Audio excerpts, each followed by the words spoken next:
இயேசுவே ஆர்ப்பரிக்கின்றோம் ஆவியானவரே, அன்பு செய்கின்றோம் தூய ஆவியானவரே, அன்பு செய்கின்றோம். பிதாவே பிதாவே ஆராதிக்கின்றோம், இயேசுவே ஆர்ப்பரிக்கின்றோம் ஆவியானவரே, அன்பு செய்கின்றோம் தூய ஆவியானவரே, அன்பு செய்கின்றோம்.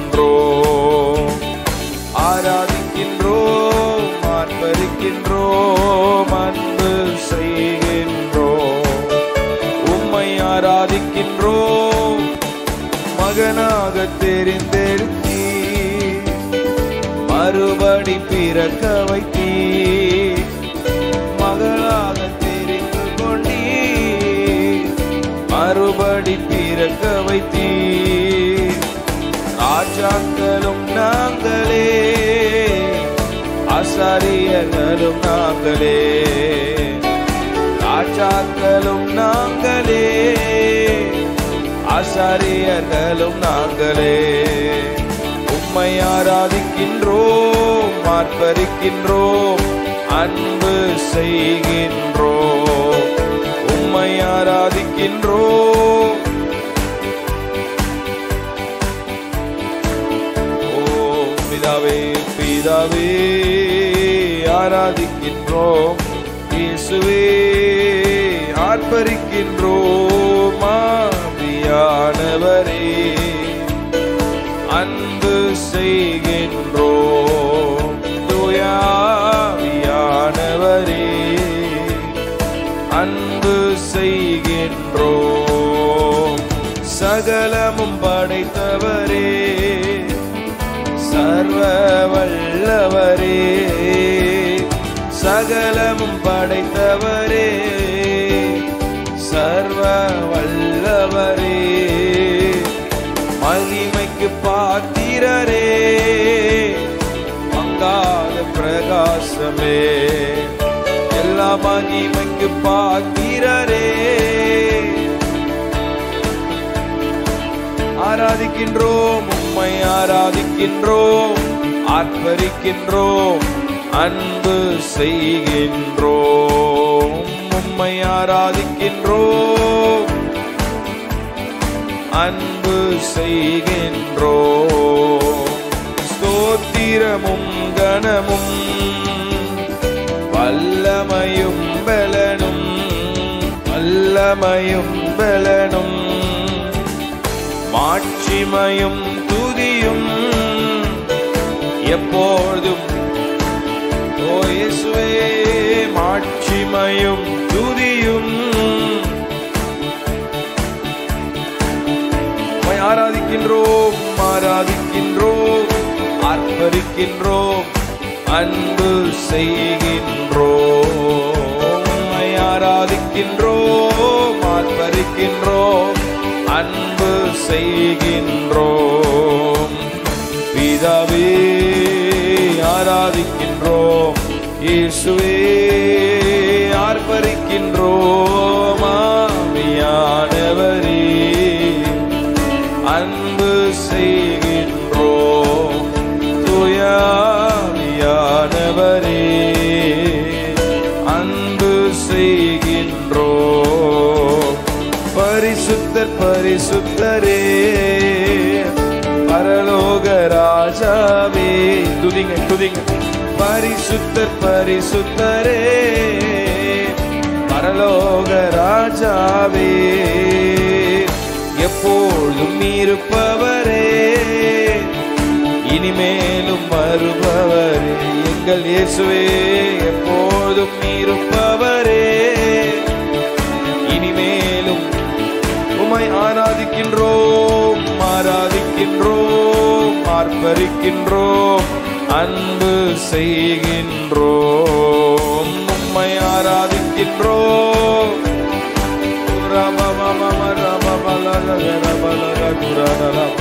உம்மை உம்மை ஆராதிக்கின்றோம். சத்தத்தை உயர்த்தி உற்சாகமா அவரை ஆராதிப்போம்.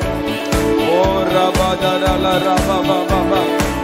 துதிக்கிறோம், துதிக்கிறோம், துதிக்கிறோம், துதிக்கிறோம், துதிக்கிறோம், துதிக்கிறோம், துதிக்கிறோம். உமது செயல்கள் எல்லாம் அதிசயமானவைகள். உமது செயல்கள் எல்லாம் அதிசயமானவைகள். உமது வழிகள் எல்லாம் சத்தியமானவைகள். இயேசுவே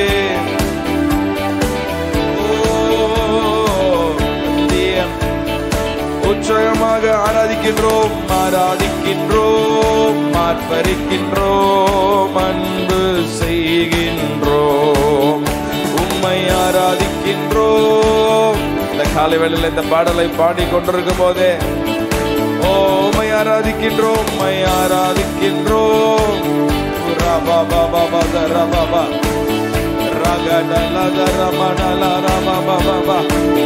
தூயாவியானவரே உம்மை உயர்த்துகிறோம்.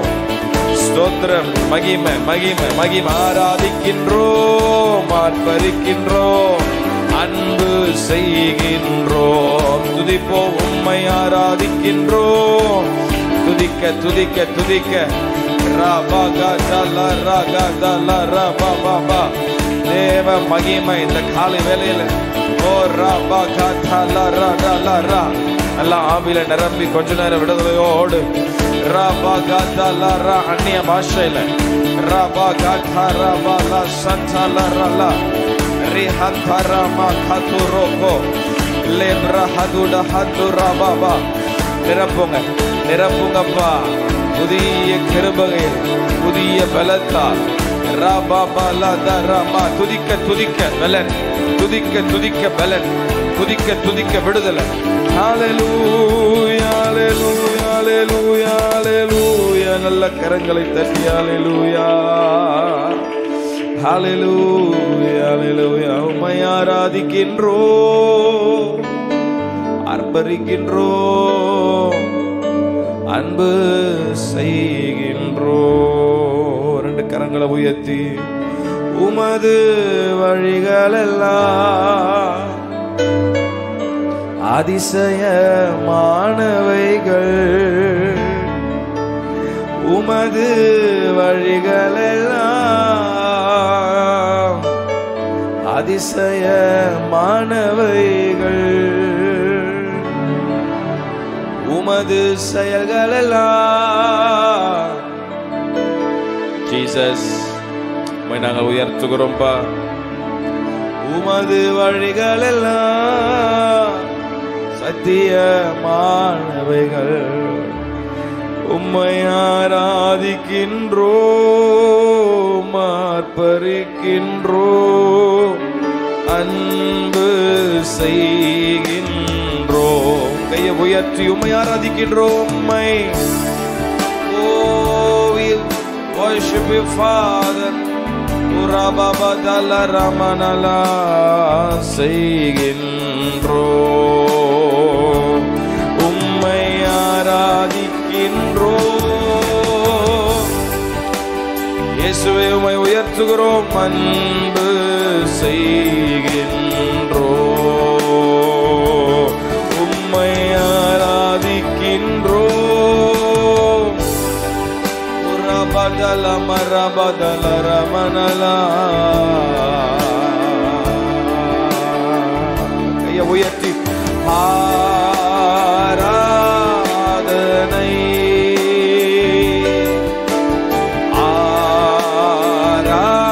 ஆராதனை உயர்த்துவோம். ஆராதனை இசையா ஆராதனை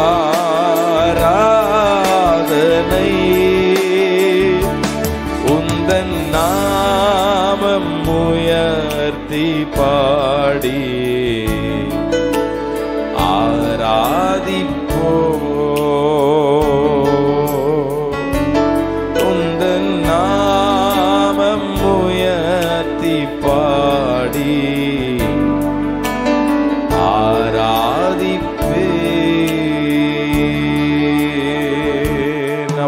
நாமம் வல்லமையான நாமம்.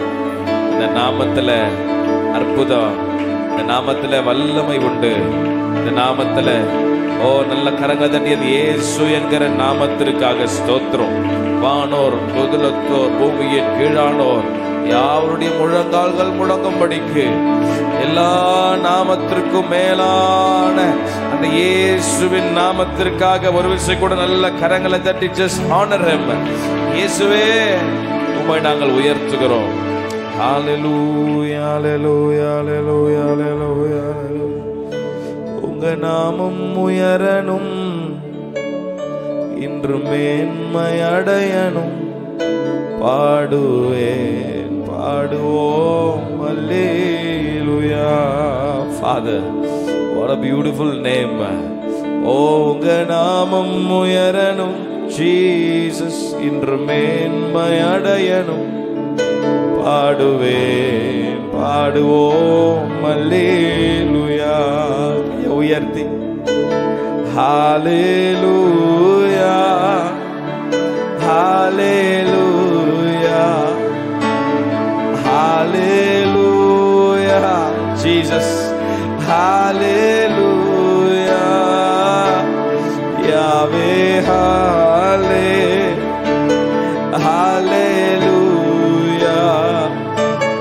Yahweh hallelujah hallelujah.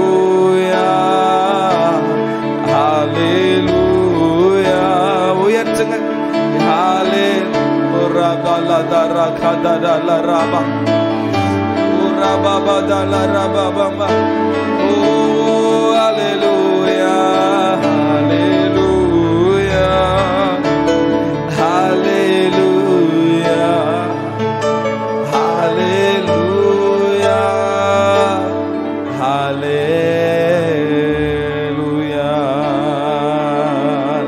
கையை தட்டியது இந்த வல்லமையான நாமத்திற்காக. ஆமென்.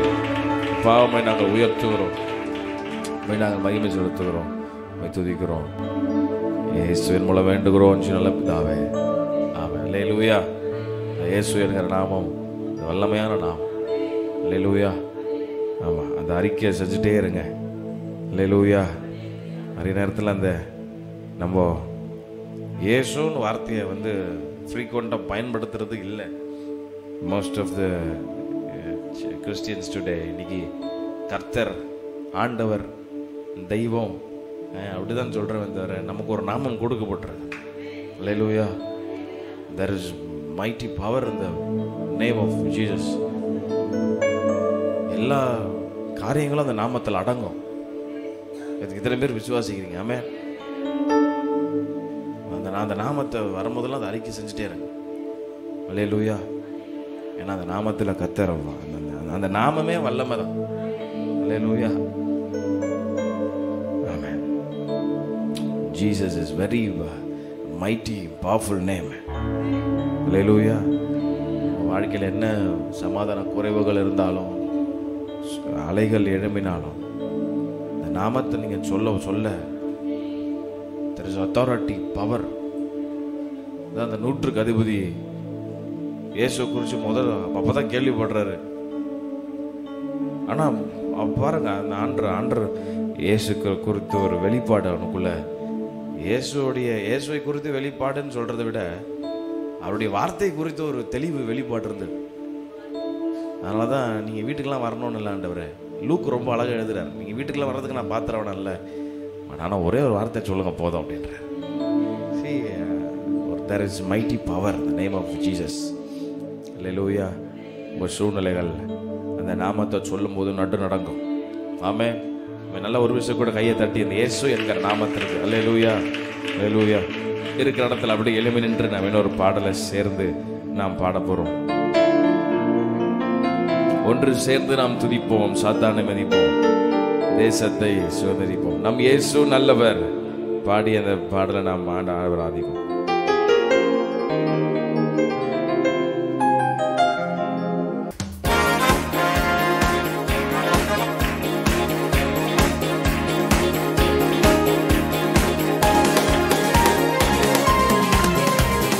இயேசு நல்லவர், ஒருபோதும் கைவிடார், ஒரு நாளும் விலகிடார். நம் இயேசு நல்லவர், ஒருபோதும் கைவிடார், ஒரு நாளும் விலகிடார். ஒன்று சேர்ந்து நாம் துதிப்போம், சாத்தானை மீதிப்போம், தேசத்தை சுகந்தரிப்போம். நல்ல உற்சாகமா. ஒன்று சேர்ந்து நாம் துதிப்போம், சாத்தானை மீதிப்போம், தேசத்தை சுகந்தரிப்போம். நம் இயேசு நல்லவர், ஒருபோதும் கைவிடார், ஒரு நாளும். இந்த வார்த்தையெல்லாம் அறிக்கை பண்ணி பாடுங்க. நம் இயேசு நல்லவர், ஒருபோதும் கைவிடார், ஒரு நாளும் விலகிடார். அதிசயமானவர், ஆறுதல் தருகிறார். பாடும்போதே ஓ ரபபதலரா துரகடமரா ஷஜலதரபா. சூழ்நிலைகளை காட்டிலும் பாடிக்கொண்டிருக்கும் போதே உங்க இருதயங்களில சிந்தைகளில சமாதானம் தருகிறார். சர்வ வல்லவர் என் இயேசு, சர்வ வல்லவர் சமாதானம் தருகிறார். இப்பொழுதே சமாதானம். ஒன்று சேர்ந்து நாம் துதிப்போம். சாத்தா நல்லா துதிங்க. துதிக்க தான் வந்திருக்கிறோம். நீங்க துதிக்க தான் விடுதலை. ஒன்று சேர்ந்து நாம் துதிப்போம், சாத்தானை மீதிப்போம், தேசத்தை சுகந்தரிப்போம். நம் இயேசு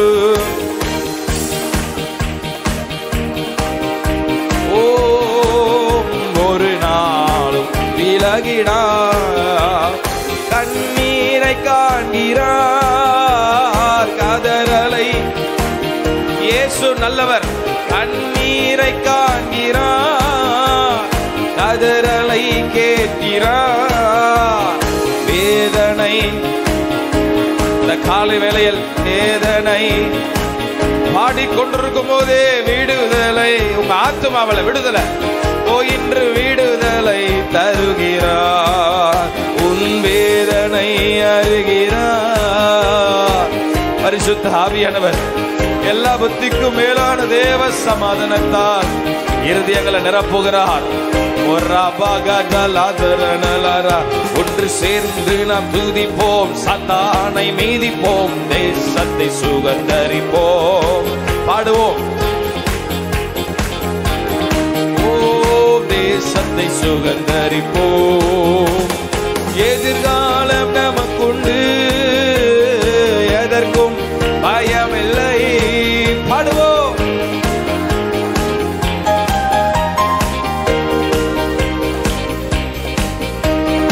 அதிகாரம் கையிலே, இயேசு என்கிற அதிகாரம். ஆளுவோம். தேங்க்யூ அப்பா. ஆளுவோம். சொல்லுங்க. அதிகாரம் கையிலே, அதிகாரம் கையிலே. அதிகாரத்தோடு பாடுங்க. ஆளுவோம் தேசத்தை, நாம் ஆளுவோம். ஒன்று சேர்ந்து நாம் துதிப்போம். ஆவில நிரம்பி உற்சாகமா.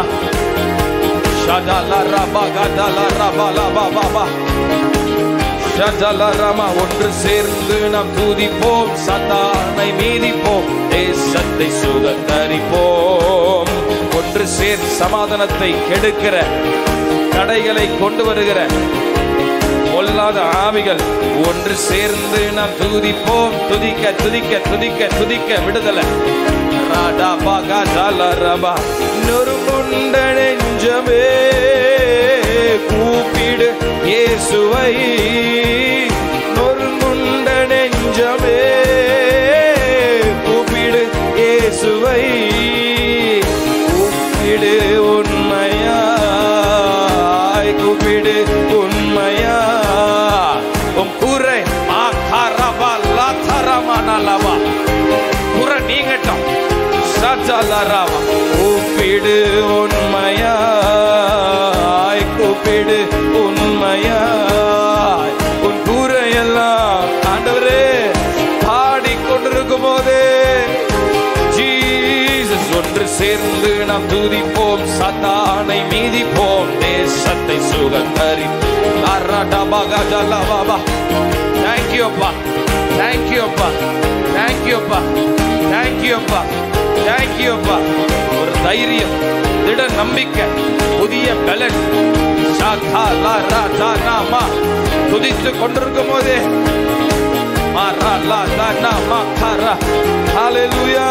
ஒன்று சேர்ந்து நாம் துதிப்போம், சாத்தானை மீதிப்போம், தேசத்தை சுகந்தரிப்போம்.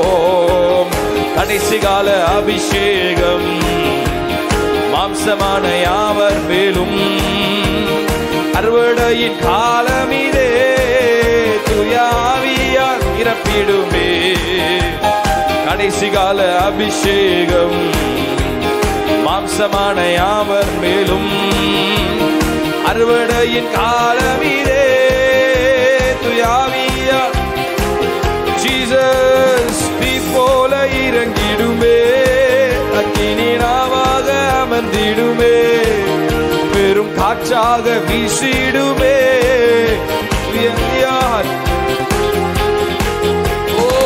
போல இறங்கிடுமே, அக்கினி நாவாக அமர்ந்திடும். கேளுங்க கேளுங்க, பொல்லாங்கனை ஜெயிக்க பரிசுத்த ஆவியானவர் உங்களுக்கு உதவி செய்வார்.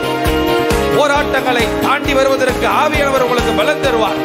காற்றாக வீசிடுமே, போல இறங்கிடுமே, நாவாக அமர்ந்திடுமே, பெரும் காற்றாக வீசிடுமே, சிவநதியாய் பாய்ந்திடுமே.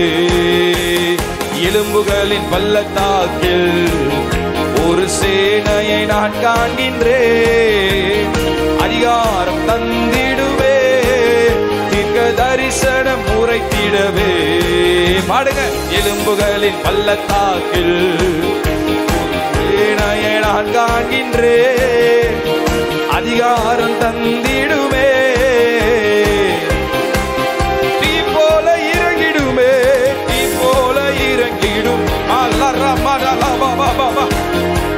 ஒவ்வொருவர் மேல விடுவிக்கிற தேவ ஆவியானவர் நம்முடைய வல்லமைய அக்கினியாய் இறங்கிடுமே, அக்கினி நாவாக புதிய பாஷைகளால், புதிய புதிய பாஷை அக்கினியாய், அக்கினியாய் இதுவரைக்கும் இல்லாத ஒரு தேவ வல்லமை. ஓ நிரப்புங்க, நிரப்புங்கப்பா, நிரப்புங்க ஆவியானவரே. நம்முடைய சபையை நீர் நிரப்புகிறதற்காக கோடி ஸ்தோத்திரம். தீ போல இறங்கிடுமே, புதிய பலன், பொல்லாத சத்துருவை ஜெயிக்கத்தக்கதான திட நம்பிக்கை, ஆற்றல சபையை ஸ்திரப்படுத்துகிறார், சபையை கர்த்தர் பலப்படுத்துகிறார்.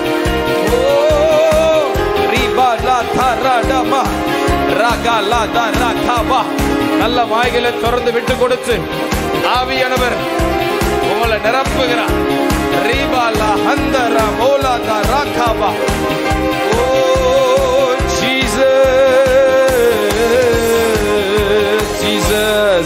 நல்ல கரங்களை தட்டி ஹalleluya. ராஜா நாமா ராபா காதா லாரா. நல்ல விடுதலையோடு விடுதலையோடு லாரா ஹந்தா ராமா காதா லாரா. Jesus Jesus Jesus Jesus Jesus Jesus Jesus Jesus Jesus Jesus. எல்லா போராட்டங்களில் இருந்து ஓ ராதா நாமா காலா ரா காதா லாரா பாபா. Hallelujah. Jesus Jesus hallelujah hallelujah hallelujah. அந்த நாமம், அந்த வல்லமையான நாமம், அந்த வல்லமையான நாமத்திற்காக ஓ ஹalleluya. ஜீசஸ் அபரதல பகதல ரபகதல ரபப ரமம ஹலதுர ஹடகதல ர. கண்களை மூடி கரங்களை உயர்த்தி ரிதலா பரஹதனா மஷந்தல ரகதகதலா. ஆவியானவரே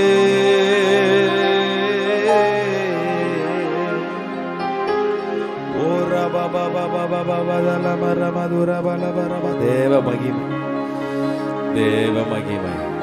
உரகதல ரமகதல ரகதகல துரபல. புதிய பாஷைகளா ரகதல ரமஹந்துரோகபல தரகலப. ரகத ஆவில புதிய பலன். உள்ளான மனிதன் புதுப்பிக்கப்படுகிற நேரம். நல்லா விட்டு கொடுத்து ஆவியானவர்களை நிரப்பும் பொழுது கண்ட்ரோல் பண்ணாதீங்க. Let you be in under his control. சிந்த புதுப்பிக்கப்படட்டும். ரிகலா கந்துரா லகாரா பகதா லிஹந்து ரோஷந்தா லபாபா ரஹலா ஹுரஹதா டகபாலா. ஆவியானவரே உம்மை நாங்கள் உயர்த்துகிறோம்பா. ஹல்லேலூயா. மறுரூபமாக்குகிறதற்காக ஸ்தோத்திரம் ஆவியானவரே. உம்முடைய வல்லமையான பிரசன்னத்தோட முழுவதும் நிரம்பி இருக்கிறதற்கு, சிந்தைகள் மறுரூபப்படுகிறதற்காக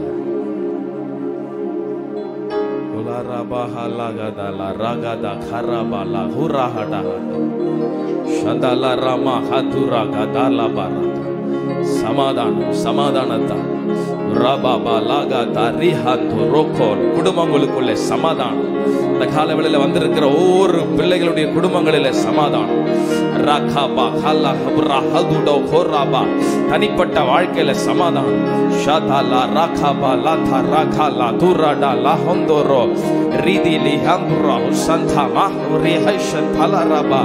சமாதானத்தின் தேவன் தாமே சாத்தானை சீக்கிரமாக உங்கள் கால்களின் கீழே நசுக்குவார். சமாதானத்தை குலைக்கிற பொல்லாத கிரியைகள் இயேசுவின் நாமத்தினாலே, இயேசுவின் நாமத்தினாலே, இயேசுவின் நாமத்தினாலே. ஆமென் ஆமென் ஆமென் ஆமென் ஆமென் ஆமென் ஆமென் ஆமென் ஆமென் ஆமென். உம்மை உறுதியாய் பற்றிக்கொண்ட மனதுடையவன், உம்மையே நம்பியிருக்கிறபடினால் பூரண சமாதானத்தால் இருதயங்களை நிரப்புங்கப்பா. நீங்கள் ஒன்றுக்கும் கவலைப்படாமல் எல்லாவற்றையும் குறித்து உங்கள் விண்ணப்பங்களை ஸ்தோத்திரத்தோடு கூடி ஜெபத்தினாலும் வேண்டுதினாலும் ஆண்டவருக்கு தெரியப்படுது. எல்லா புத்திக்கும் மேலான தேவ சமாதானம் சொன்னீங்க. உலகம் கொடுக்கிற பிரகாரம் அல்ல, நீ தருகிற சமாதானம் நிரந்தரமானது. உங்கள் இருதயம் கலங்காமலும் பயப்படாமலும் இருப்பதாக சொன்னீங்களே. ஓ, ரெண்டு கையை உயர்த்தி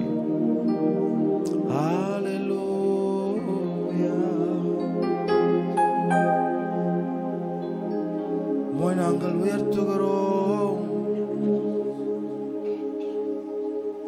நாங்கள் உயர்த்துகிறோம், நாங்கள் உயர்த்துகிறோம். அல்லேலூயா.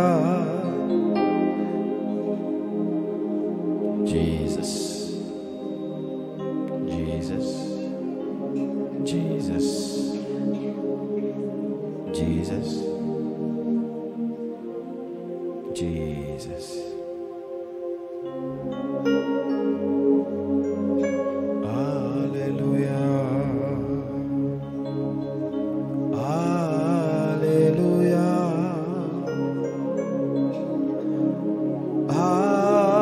Hallelujah.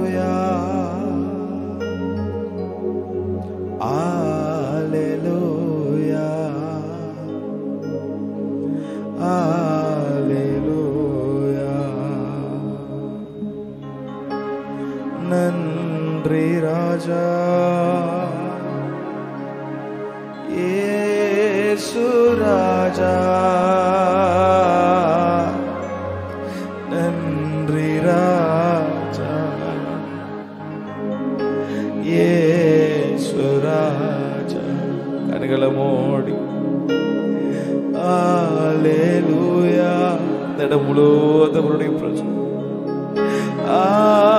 Hallelujah, Hallelujah, Jesus, Jesus, Hallelujah.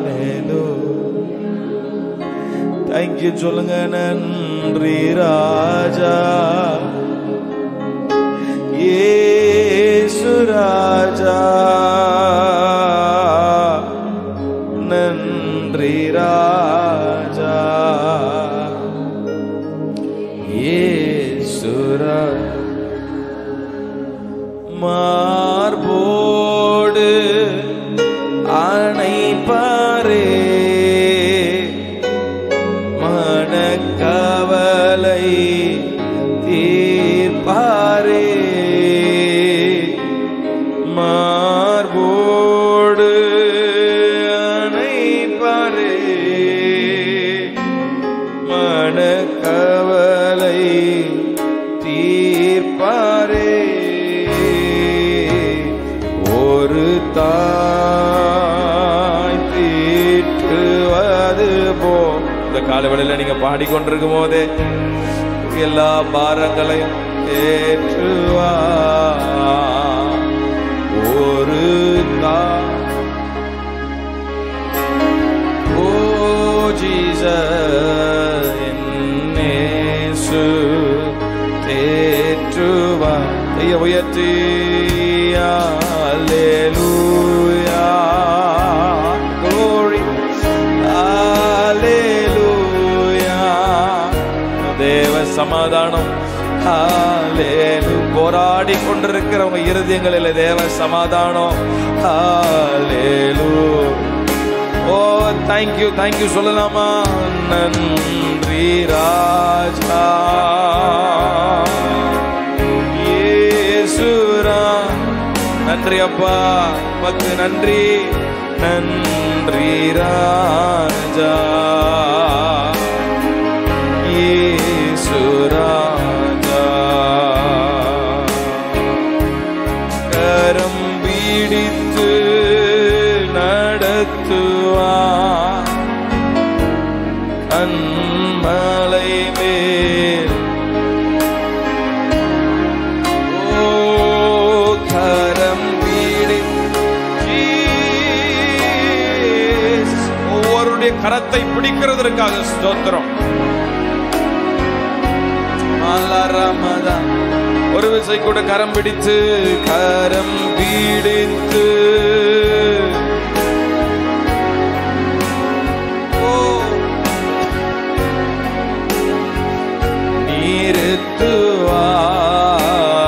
நீருத்துவார் ஒரு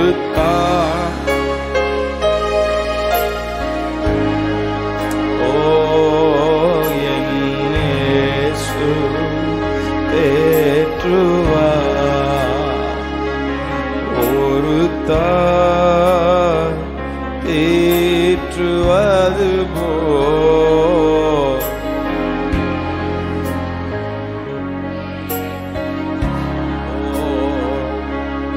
ஒரு போதும் கைவிடா,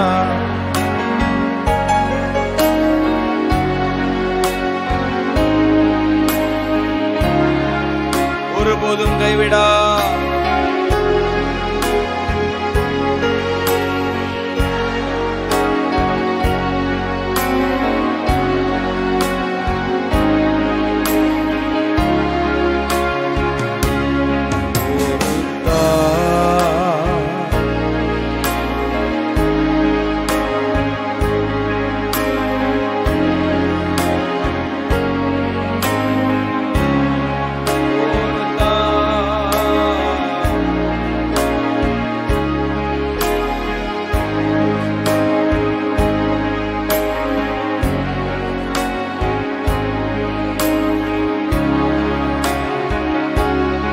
எனக்காக மரித்தாரே,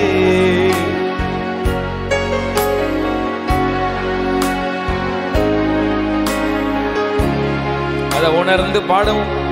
என பாவியாக இருக்கும் போதே அவர் நம்மை அன்பு வைத்தார்.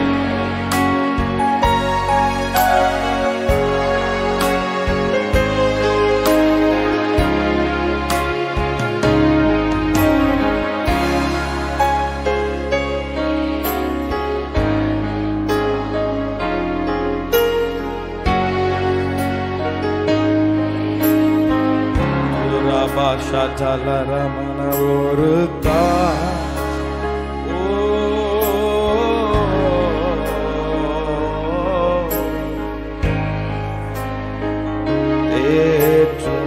கையை அசைத்து அல்லேலூயா அல்லேலூயா அல்லேலூயா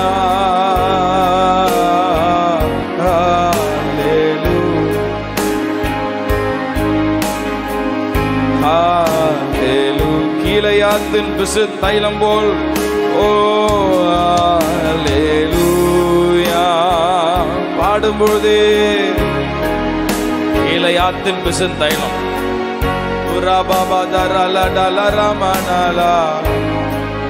தேங்க்யூப்பா தேங்க்யூப்பா வெறுமைகளை நீர் நிரப்புகிறதற்காக ஸ்தோத்திரம்.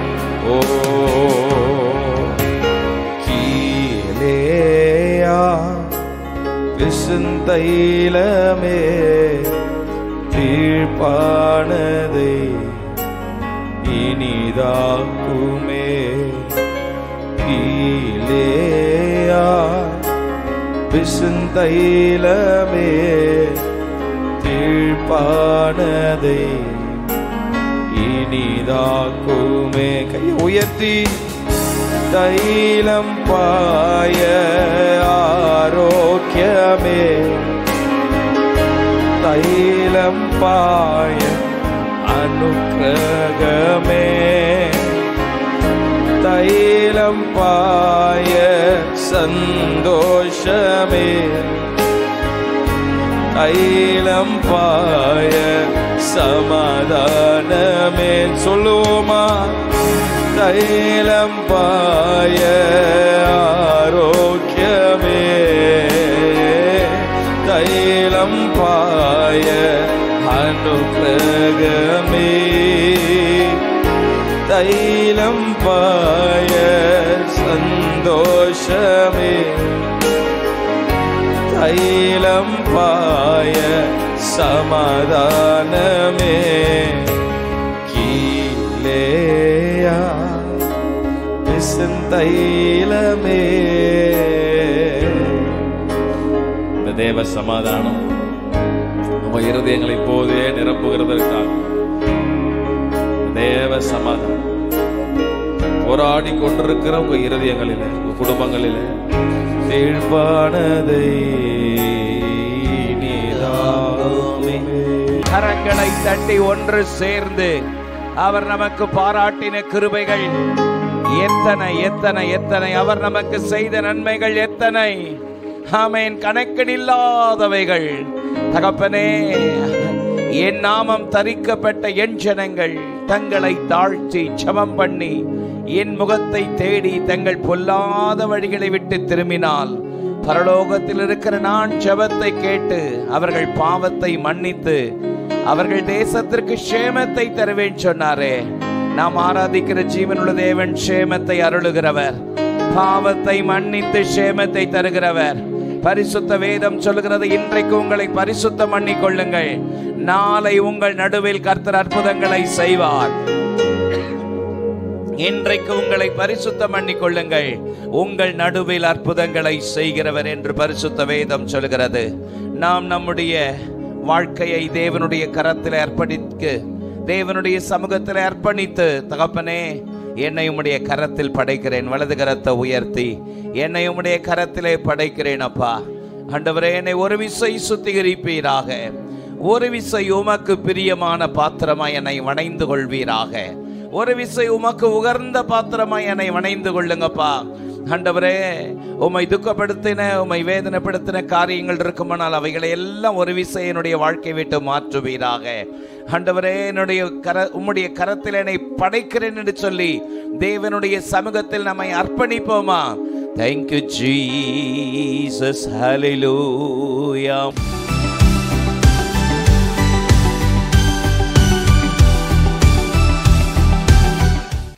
ஒரு வசனத்தை வாசிப்போமா?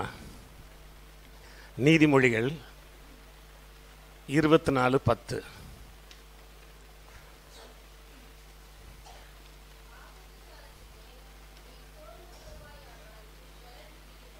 ஆமென். வேதம் சொல்லுகிறது, நீதிமொழிகள் 24:10, ஆபத்து காலத்தில் நீர் சோர்ந்து போவாயானால் உன் பலன் குறுகினது. எதுக்கு இந்த வார்த்தையை சொல்லன்னு கேட்குறீங்களா? நாம் இருக்கிற காலம் ஒரு ஆபத்தான காலம்தான். ஆமே. இன்னைக்கு கிறிஸ்தவத்துக்கு எதிராக அநேக காரியங்கள் நடந்து கொண்டிருக்கிறது. கிறிஸ்தவர்களுக்கு எதிராக அநேக காரியங்கள் நடந்து கொண்டிருக்கிறது. இந்த காலத்தில் நாம் சோர்ந்து போகக்கூடாது. ஆகவே இன்னைக்கு மெசேஜை சோர்வை பற்றி தான் பேச போகிறேன். சோர்வை குறித்து தான் கொஞ்சம் தியானிக்கலாம்னு நினைக்கிறேன். இந்த சோர்வு என்பது வேதத்தில் தியானிக்க போனால் அநேக இடங்களில் அநேக தேவதாசர்கள் சோர்ந்து போயிருந்திருக்கிறாங்க. அநேக தாசர்கள் சோர்ந்து போயிருந்திருக்கிறாங்க. அதெல்லாம் பார்க்கும்போது கொஞ்சம் ஆச்சரியமாக இருந்தது. பொதுவாக சோர்வு எப்போ வரும்னா, நம்ம மனிதர்களுக்கு வேலை பளு அதிகமாக இருக்கும்போது, சரீர பிரகாரமாக உழைக்கும் பொழுது என்னாரும் சோர்வு உண்டாகும். ஆமென். அது எல்லாருக்கும் தெரியும். ஏன்னா கடினமான வேலை செய்கிறவர்கள் கஷ்டப்படுறத நம்ம பார்த்துருக்குறோம். சோர்வு ஓரளவுக்கு வந்துடும். அதே நேரத்தில் சில பேர் பார்க்கலாம், மனதளவில் சோர்ந்து போயிருப்பாங்க. மனதளவில் சோர்ந்து போகிறவங்களும் உண்டு. உங்களுக்கு தெரியும் அதெல்லாம். இந்த மனதளவில் எப்படி சோர்ந்து போவாங்க அப்படின்னா அதை குறித்து கொஞ்சம் விரிவாக தியானிப்போம்.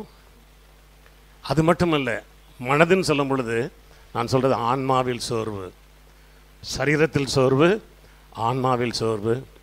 இது போக இன்னொரு அடி மேலே போனால் ஆவியிலும் சோர்வு அடைகிறார்கள் சிலர். அல்லேலூயா. அந்த ஆவியில் சோர்வு அதுதான் டேஞ்சரானது. அந்த செய்திகளை போகிறதுக்கு முன்னால் நான் உங்களை கேட்க விரும்புகிறேன். நான் ஒரு நாள் கூட சோர்ந்ததில்லைன்னு யாராவது சொல்ல முடியுமா? எனக்கு சோர்வே வந்ததில்லைன்னு யாராவது சொல்ல முடியுமா? இங்கே சொல்கிறதுக்கே சோர்வாக இருக்கா? சோர்வான ஆவியை நீக்கணும் பாடினார் ரெவரண்ட் பால் தாங்க. என்ன சோர்ந்து போகாதே, நிறைய பாட்டு இருக்குது இல்லையா? ஏன் அப்படின்னா, இந்த சோர்வுங்கிறது மனிதனை எப்பொழுதும் தாக்குங்க. இந்த சோர்வு என்பது சாத்தானுடைய ஒரு கருவியாகவே இருக்குது, மறைமுகமான கருவி. நம்ம நினச்சிட்டு இருக்கோம் பாவம் மட்டும்தான் சாத்தான் கொடுக்குறான்னு. இல்லை, பாவம் மட்டும்தான் சாத்தான் நம்மை தாக்குகிறான், பாவத்தை வச்சு தான் அப்படின்னு இல்லை. சோர்வும் அவனுடைய கருவிகளில் ஒன்று. நமக்கு தெரியும். அதாவது பொதுவாக எல்லாரும் கேட்டால், பிரதர் எப்படி இருக்கிறீங்க? நல்லா இருக்கிறேன். சிஸ்டர் எப்படி இருக்கீங்க? நல்லா இருக்கிறேன். ஆனால் கொஞ்சம் நெருங்கினவர்கள்ட்ட எப்படி பேசுவாங்க? எப்படி இருக்கிறீங்க சிஸ்டர்? எப்படி இருக்கீங்க பிரதர்? அதை ஏன் கேட்குறீங்க? எப்படி வார்த்தை வரும்? அதை ஏன் கேட்குறீங்க? பாடு போதுங்க. அடுத்தது என்ன வரும்னா, என்ன செய்யனே தெரியல. இதெல்லாம் எதனுடைய வெளிப்பாடு? சோர்வுடைய வெளிப்பாடுகள். என்ன செய்யனே தெரியல, இந்த சூழ்நிலையிலிருந்து எப்படி நான் தப்பிக்க போகிறேன்னு தெரியல. இதே மாதிரி பேசுகிறவங்கள பார்த்தா கொஞ்சம் ஓடி போயிருங்க. ஏன்னா அந்த சோர்வு நமக்கு வந்துடும். அதனால் அவங்கள கொஞ்சம் கட் பண்ணிவிடுங்க. நல்லது. எதுக்காக இதெல்லாம் சொல்கிறேன்னா, இந்த உலகத்தில் நாம் வாழ்கிற வரைக்கும் நம்முடைய வாழ்க்கை ரோஸ் ஆஃப் பெட்டர் கிடையாது. அதாவது என்ன சொல்கிறேன், பட்டுமெத்தையினுடைய வாழ்க்கை அல்ல, கடினமான வாழ்க்கை. ஆமென். கடினமான வாழ்க்கை. நான் வாழ்கிற வாழ்க்கை கடினமான வாழ்க்கை. இந்த வாழ்க்கையில் நாம் சில காரியங்களை தவற விட்டுட்டோம்னா ரொம்ப கஷ்டப்படுவோம். இந்த உலக மனிதன் சோறு வந்தோன்னு என்ன பண்ணுறான்? இன்றைக்கி பூரா பாருங்களேன், தமிழ்நாட்டில் பூரா 42% ஆண்கள் குடிகாரர்களாம். 42% ஆஃப் மென். 42. அதாவது இன்னைக்கு நம்ம 8 கோடி பேர் இருக்கிறோம்னு வச்சுருங்களேன். ஒரு 4 கோடி ஆண்கள் வச்சுக்கிறோம், 4 கோடி பெண்கள் வச்சுக்கிறோம். யோசித்து பாருங்கள். கிட்டத்தட்ட 2 கோடி பேர் இன்னைக்கு குடிகாரர்கள், குடிக்கு அடிமையாக இருக்கிறாங்க. காரணம் கேட்டால் சொல்லுவாங்க, சோர்வு அடிமாங்க. சில பேர் என்ன பண்ணுறாங்க, நிறைய பேர் ஸ்மோக் பண்ணுறாங்க. என்ன இதுக்காக? புண்பட்ட மனசா புகை விட்டு ஆத்துறாங்க. சோர்வு, சோர்வுனால பாருங்க, உலகத்தானுக்கு இந்த ஒரு பிரச்சனை இருக்குது, உலகத்தில் உள்ளவர்களுக்கு. ஆனால் நம்ம என்ன பண்ணுறோம், இப்போ நம்ம வந்து உலகத்தை குறித்து பேச போகிறதில்ல, கிறிஸ்தவ வட்டாரத்துக்குள்ள விசுவாசிகளுக்குள்ள இந்த சோர்வு வந்தால் அதை எப்படி நாம் சந்திக்கிறோம், எப்படி நாம் சந்திக்கிறோம்? பொதுவாக சோர்வு வந்தோடனே வேலை யார் நம்ம செய்கிறதுன்னா, நம்ம செய்கிற வேலை ஜெபத்தை விட்டுருவோம். சோர்வு வந்தால் அடுத்தது நம்முடைய வேத தியானத்தை குறைச்சிருவோம். நீங்கள் அதை அனுபவிச்சிருக்கிறீங்களா? மனசில் உண்மையை சொல்லுங்க, கண்டிப்பாக இருக்கும். ஏன்னா சோர்வு வந்துட்டுனா முதல்ல நம்ம செய்கிறது காரணம் வந்து ஆண்டவருக்கு எதிராக தான் செயல்படுவோம். காரணம் இது சாத்தானுடைய ஒரு கிரியை. அது சோர்வு என்பது it's an instrument, weapon of the devil. ஆகவே இந்த சோர்வுனால வாழ்க்கை இழந்தவங்க நிறைய பேர் இருக்கிறாங்க. வேதத்தில் சோர்வுனால வாழ்க்கையில் கஷ்டப்பட்டவங்க நிறைய பேர் இருக்கிறாங்க. ஒரு சிலரை நாம் பார்க்கலாம்னு நினைக்கிறேன். வேதத்தின் அடிப்படையில் ஒரு சிலரை பார்த்துட்டு நாம் அதிலிருந்து எப்படி வெளிவர்றது அப்படிங்கிறதையும் தியானிச்சிருவோம். நமக்கு தெரியும் சோர்வில் பெரிய ஆள் எப்படின்னா வந்து ஆதியாகமத்திலே வந்துட்டார். 25வது அதிகாரத்தில் 29வது வசனம் இப்படி சொல்கிறது, ஒரு நாள் ஏசா வெளியிலிருந்து களைத்து வந்தபோது, களைப்பு அப்படிங்கிறது வேறு எதுவும் இல்லை, சோர்வு தான். களைத்து வந்தபோது யாக்கோபு கூழ் சமைத்து கொண்டிருந்தான். இந்த கதை உங்களுக்கு நல்லா தெரியும் இல்லையா? எல்லாருக்கும் நல்லா தெரியும். அவர் என்ன சொல்லிட்டாரு, இந்த சோர்வு என்ன சோர்வு? சரீர பிரகாரமான சோர்வு. இந்த சரீர பிரகாரமான சோர்வே அவனுடைய வாழ்க்கையில் ஒரு பெரிய இழப்பை கொண்டு வந்தது. என்ன இழப்பை கொண்டு வந்ததுங்க?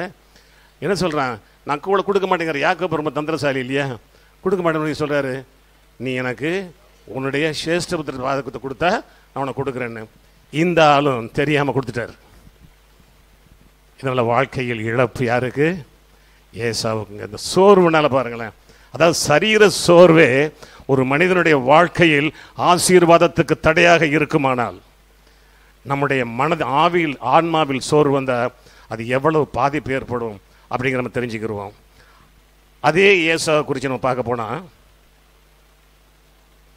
அது மட்டும் இல்லை, அதுக்கு முன்னால் பார்க்கலாம். இயேசு களைப்படைந்திருந்தார், இலைப்படைந்திருந்தார். வேதத்தில் படித்து பாருங்க. நான் இப்போ அதை நானே படிக்கிறேன். யோவான் 4:6 பாருங்களேன். அங்கே யாக்கோபுடைய கிணறு இருந்தது. இயேசு பிரயாணத்தினால் இலைப்படைந்தவராய் அந்த கிணறியை உட்கார்ந்தார். அப்பொழுது ஏறக்குறைய 6ஆம் மணி வேளையாக இருந்தது. அவருக்கும் சரீர களைப்பு. யார்? இயேசுவா இருந்தாலும் சரீர களைப்பு உண்டு. அப்படின்னா நமக்கு இல்லாமல் இருக்குமா? கண்டிப்பாக இருக்கும். ஆகவே அந்த சரீர களைப்பில் அவர் உட்கார்ந்துருக்கிறாரு. என்ன சரி, அதை குறித்து நம்ம அப்புறம் பார்ப்போம். இயேசுனுடைய களைப்பினால் என்ன நன்மை நடந்ததுன்னு. அடுத்த ஆளை பார்க்க போனால் இதே ஏசா 27வது அதிகாரம் ஆதியாகமம் 27:34 நான் படிக்கிறேன். ஏசா தன் தகப்பனுடைய வார்த்தைகளை கேட்டவுடனே மிகவும் மனம் கசந்து உரத்த சத்தமிட்டு அலறி தன் தகப்பனை நோக்கி, என் தகப்பனே என்னையும் ஆசீர்வதியும் என்றான்.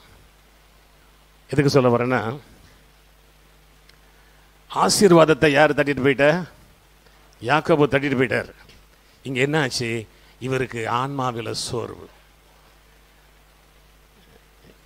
இவர் எப்பவுமே வட செஞ்சாரியாக இருந்தார். அதனால் யாக்கோபுக்கு அவர் மேலே ஈசாக்குக்கு அவர் மேலே ஒரு பற்று. அவர் ஏதாவது அடிச்சுட்டு வருவார் சாப்பிட்லாம் அப்படின்னு. இதனால் என்ன நடந்தது பாருங்களேன். அங்கே அதை தவற விட்டதுனால ஏசா அவனுடைய ஆன்மாவில் மனதில் சோர்வடைந்து போனான். மனதில் சோர்வடைந்து அவனுடைய ஆசீர்வாதத்தை அதனாலே இழந்து போகிறாப்புல. மூன்றாவது ஒரு காரியத்தை பார்ப்போம். அவருடைய சரீர பிரகாரமான சோர்வு இருந்தது, ஆன்மாவில் சோர்வு இருந்தது. இன்னொரு காரியத்தை பார்க்கலான்னா, நமக்கு தெரிஞ்ச ஒரு நல்ல தீர்க்கதரிசி எலியாவை குறித்து வேதம் சொல்லுகிறது. 1 ராஜாக்கள் 19 அதிகாரம் 4-5 நான் படிக்கிறேன். நான் படிக்கிறேன். அவன், அதாவது எலியா, வனாந்தரத்தில் ஒரு நாள் பிரயாணம் போய் ஒரு சூறைச் செடியின் கீழ் உட்கார்ந்து தான் சாக வேண்டும் என்று கோரி, போதும் கர்த்தாவே, என் ஆத்மாவை எடுத்துக்கொள்ளும், நான் என் பிதாக்களை பார்க்கிலும் நல்லவன் அல்ல என்று சொல்லி ஒரு சூறைச் செடியின் கீழ் படுத்துக்கொண்டு நித்திரை பண்ணினான். அப்பொழுது ஒரு தூதன் அவனை தட்டி எழுப்பி, எழுந்திருந்து போஜனம் பண்ணி என்றான். இந்த எலியா இவர் சாதாரண ஆள் கிடையாதுங்க, வல்லமையுள்ள ஒரு தீர்க்கதரிசி. ஆமென். அவரை போல செயல்பட்ட தீர்க்கதரிசிகள் மிக மிக குறைவு. அப்படி வல்லமையுள்ள தீர்க்கதரிசிக்கே ஒரு காலகட்டத்தில் சோர்வு வந்துருச்சு. நான் எதுக்கு இது திரும்ப திரும்ப சொல்கிறேன்னா, இந்த சோர்வு யாரையும் எப்பவும் தாக்கும். ஆமென். ரொம்ப கேர்ஃபுல்லாக இருக்கணும். இந்த சோர்வை குறித்து நம்ம கவலையிட்டு இருக்கக்கூடாது. ஏன்னா இந்த எலியா சொல்கிறாரு, 1 ராஜாக்கள் 17:1 நான் படிக்கிறேன். கீலேயாத்தின் குடிகளிலே திஸ்பியனாகிய எலியா ஆகாபை நோக்கி, என் வாக்கின்படியே அன்றி இந்த வருஷங்களிலே பனியும் மழையும் பெய்யாது இருக்கும் என்று இஸ்ரவேலின் தேவனாகிய கர்த்தருக்கு முன்பாக நிற்கிற நான் அவருடைய ஜீவனை கொண்டு சொல்லுகிறேன். எவ்வளவு பவர்ஃபுல் வேர்டு பாருங்க, எவ்வளவு வல்லமையுள்ள ஒரு வார்த்தையை பேசின ஒரு தீர்க்கதரிசி. அதுவும் ராஜா முன்னால எந்த பயமும் இன்றி ராஜா முன்னால தைரியமாக பேசின தீர்க்கதரிசி. அது மட்டும் இல்ல, அதே மாதிரி சொல்றாரு பாருங்க, 1 ராஜாக்கள் 18:15 சொல்றாரு, அதற்கு எலியா, இன்றைக்கு என்னை அவனுக்கு காண்பிப்பேன் என்று சேனைகளின் கர்த்தருக்கு முன்பாக நிற்கிற நான் அவருடைய ஜீவனை கொண்டு சொல்லுகிறேன் என்றான். மிக பயப்படுறாரு. ஐயா, ஆகாப உங்களை தேடிக்கிட்டு இருக்காரு, நான் வர்றேன்னு சொல்லு அப்படின்னு ஒன்று. இல்லை நீங்கள் எங்கேயாவது பரிசு வாங்கி உங்களை தூக்கிட்டு போயிடுவார், அதுக்கப்புறம் என்ன ராஜா கொண்டு போடுவான்னு சொன்ன உடனே, இல்லை நான் கண்டிப்பாக வருவேன் அப்படிங்கிறார். அது மட்டுமல்ல, நமக்கு தெரியும் 1 ராஜாக்கள் 18:36-38 அது அதிகமான வார்த்தைகள் இருக்கிறனால ஒரே ஒரு வசனத்தை மட்டும் படிக்கிறேன். அவர் அங்கே பலிபீடம் கட்டி அந்திபலி செலுத்தும் நேரத்திலே தீர்க்கதரிசியாகிய எலியா வந்து, ஆபிரகாமுக்கும் ஈசாக்கும் யாக்கோபுக்கும் தேவனாகிய கர்த்தாவே, இஸ்ரவேலின் தேவன் என்றும் நான் உம்முடைய ஊழியக்காரன் என்றும் நீர் இந்த காரியங்களை எல்லாம் உம்முடைய வார்த்தையின்படி செய்தேன் என்றும் இன்றைக்கு விளங்க பண்ணோம். என்ன சொல்றாருன்னா, இதில் இந்த வார்த்தையினுடைய விளக்கம் புரியுதா? அதாவது, நான் உங்க சமூகத்தில் மட்டும் நிற்கிறவன் இல்லை, உம்முடைய குரலை கேட்கிறவன் நான். அவர் சொல்றாரு, உம்முடைய குரலை கேட்கிறவன் நான். அதான் சொல்றாரு, உம்முடைய வார்த்தையின்படி செய்தேன் என்றும் இன்றைக்கு விளங்க பண்ணோம். இவ்வளவு வல்லமையுள்ள ஒரு தீர்க்கதரிசிங்க அவர். அது மட்டுமல்ல, என்ன நடக்குது? அக்கினி இறங்கி வருது, எல்லாத்தையும். அப்பொழுது கர்த்தரிடத்திலிருந்து இறங்கி அக்கினி அந்த சர்வாங்க தகன பலியையும் விறகுகளையும் கற்களையும் மண்ணையும் பட்சித்து வாக்கால் இருந்த தண்ணீரையும் நக்கி போட்டது. இவ்வளவு வல்லமையாக ஊழியம் செய்த அந்த எலியா சோர்ந்து போயிட்டாருங்க. காரணம் என்ன? அவர் சோர்ந்து போவதற்கு காரணம் என்ன? அதாவது, அவருடைய சோர்வு காரணம், இனிமே இஸ்ரவேலை காப்பாற்றுறதுக்கு யாராலையும் முடியாதுங்கிற ஒரு எண்ணத்துக்கு வந்துட்டார். இஸ்ரவேலை காப்பாற்றுறதுக்கு யாராலையும் முடியாது என்ற ஒரு எண்ணத்துக்கு வந்துட்டார். அது மட்டுமல்ல, இதுவரையும் காத்த தேவன் மேல இருந்த நம்பிக்கை அவருக்கு குறைஞ்சு போச்சு. ஏன்னா ஆண்டவர்கிட்ட அவர் எப்படி பதில் சொல்றாரு பாருங்க. அதை 2 இடத்துல சொல்றாரு அவர். 1 ராஜாக்கள் 19:10 எல்லாம் சொல்றாரு பாருங்க. அதற்கு எலியா, சேனைகளின் தேவனாகிய கர்த்தருக்கு வெகு பக்தி வைராக்கியமாய் இருந்தேன். இஸ்ரவேல் புத்திரர் உமது உடன்படிக்கையை தள்ளிவிட்டார்கள். இஸ்ரவேலின் புத்திரர் உடன்படிக்கையை தள்ளிவிட்டார்கள். உம்முடைய பலிபீடங்களை இடித்து உம்முடைய திருச்சபைகளை பட்டயத்தால் கொன்று போட்டார்கள். நான் ஒருவர் மாத்திரம் மீதியாக இருக்கிறேன், என் பிராணனை வாங்க தேடுகிறார் என்றார். இதே வார்த்தையை திரும்ப சொல்றார். எங்க 14 படிச்சு பாருங்களா, அதே வசனம் திருப்பி சொல்றார். எதுக்கு சொல்றேன்னா, தேவன் மேல் இருந்த வைராக்கியம் தனக்கு ஒரு பாதிப்பு வந்த உடனே எசேபேல் வந்து கொண்டு போடுன்னு சொன்ன உடனே தேவன் மேல் இருந்த நம்பிக்கை எல்லாம் போயிட்டு. ஒரே ஒரு வார்த்தை தான் அவன் சொன்னான், நீ எப்படி என் தீர்க்கதரிசிகளை கொண்டு போட்டியோ அதே போல நான் உன்னை கொண்டு போடுவேன்னு சொன்ன உடனே என்ன ஆச்சு? எலியாவுக்கு பயம் வந்துட்டுங்க. எலியாவுக்கு பயம் வந்துட்டு. யோசித்து பாருங்க, எவ்வளவு வல்லமையுள்ள ஒரு மனிதர், தேவனுடைய அக்கினியை இறக்கிற மனிதர், ஒரே ஜெபந்தான், தேவ சமூகத்தில் நிற்கிற மனிதர், தேவனுடைய குரலை கேட்கிற மனிதர், இவ்வளவு மகத்தான ஒரு மனிதர் தன்னுடைய வாழ்க்கையில் அவர் சோர்ந்து போகக்கூடுமானால் நீங்களும் நானும் சோர்ந்து போவது மிக மிக லேசான காரியம். ஆகவே ஜாக்கிரதையாக இருக்கணும், ஜாக்கிரதையாக இருக்கணும். நம்பிக்கை இல்லாத நிலை, அதாவது சரீரத்தில் சோறு வரலாம், ஆன்மாவில் சோறு வரலாம், ஆவியில் சோறு வரலாம். ஏன் அப்படின்னா ஆண்டவர் மேலே நம்பிக்கை இல்லாத ஒரு நிலை வந்துட்டா எவ்வளவு பாதாளத்துக்கும் போயிடுவோம். கொஞ்சம் கேர்ஃபுல்லாக இருக்கணும், அதில் கொஞ்சம் கேர்ஃபுல்லாக இருக்கணும். அடுத்தது பயம் வந்துட்டா போதும், சோறு வந்துடும். பயம் வந்துட்டா நான் 2 காரியங்களை காட்ட முடியும். 1 சாமுவேல் 25வது அதிகாரம் 36-37 வசனத்தை நான் படிக்கிறேன். எல்லாருக்கும் தெரிஞ்ச பகுதி இது. அபிகாயேல் நாபாலிடத்தில் வந்தபோது, இதோ ராஜா விருந்துக்கு ஒப்பான விருந்து அவன் வீட்டிலே நடந்தது. அவன் இருதயம் களித்திருந்தது, அவன் மிகவும் வெறித்தும் இருந்தான். ஆகையால் பொழுது விடிய மட்டும் சிறிய காரியமானாலும் பெரிய காரியமானாலும் ஒன்றையும் அவனுக்கு அறிவிக்கவில்லை. பொழுது விடிந்து நாபாலின் வெறி தெளிந்த பின்பு அவன் மனைவி இந்த வர்த்தமானங்களை அவனுக்கு அறிவித்தாள். அப்பொழுது அவன் இருதயம் அவனுக்குள்ளே செத்து அவன் கல்லை போனான். அதுக்கப்புறம் 10 நாள் கழிச்சு அவன் செத்து போகிறான். ஆண்டவர் வாதித்தனால் செத்து போகிறான் இருக்குது வேதத்தில். இதுக்கு எதுக்கு சொல்கிறேன்னா, ரொம்ப கர்ண கடூரமாக பேசுகிற ஒரு மனிதர். ஆனால் தாவீது சொன்ன வார்த்தையை, தாவீது சொல்கிறாப்புல அபிகாயில்கிட்ட, நீ மட்டும் என்கிட்ட வரலைன்னா உன் வீட்டில் ஒரு நாய் கூட இருக்காது, அவ்வளோத்தையும் நான் கொண்டிருப்பான் அப்படிங்கிறாப்புல. இந்த வார்த்தையை சொன்ன உடனே பாருங்களேன், ஒரு மனிதனுக்குள் பயம் வந்து விட்டால் இருதயம் செத்து போதுன்னு அர்த்தம் என்ன? சோர்வு வந்து விடுகிறது. இந்த சோர்வினால ஒரு பெரிய பாதிப்பே வந்து விடுகிறது. அது மட்டுமல்ல, யோசுவா 2வது அதிகாரம் 9வது வசனத்தில் நான் படிக்கிறேன். இது ராகாபுடைய வார்த்தைகள். கர்த்தர் உங்களுக்கு தேசத்தை ஒப்புக் கொடுத்தார் என்றும் உங்களை பற்றி எங்களுக்கு திகில் பிடித்திருக்கிறது என்றும் உங்களை குறித்து தேசத்து குடிகள் எல்லாரும் சோர்ந்து போனார்கள் என்றும் அறிவேன். அதுக்கு காரணம் சொல்றா, நீங்கள் எகிப்திலிருந்து புறப்பட்ட போது கர்த்தர் உங்களுக்கு முன்பாக சிவந்த சமுத்திரத்தின் தண்ணீரை வற்றி போக பண்ணினதையும் நீங்கள் யோர்தானுக்கு அப்புறத்தில் சங்காரம் பண்ணின எமோரியன் 2 ராஜாக்களாகிய சீகோனுக்கு ஓகம் செய்ததையும் கேள்விப்பட்டோம்.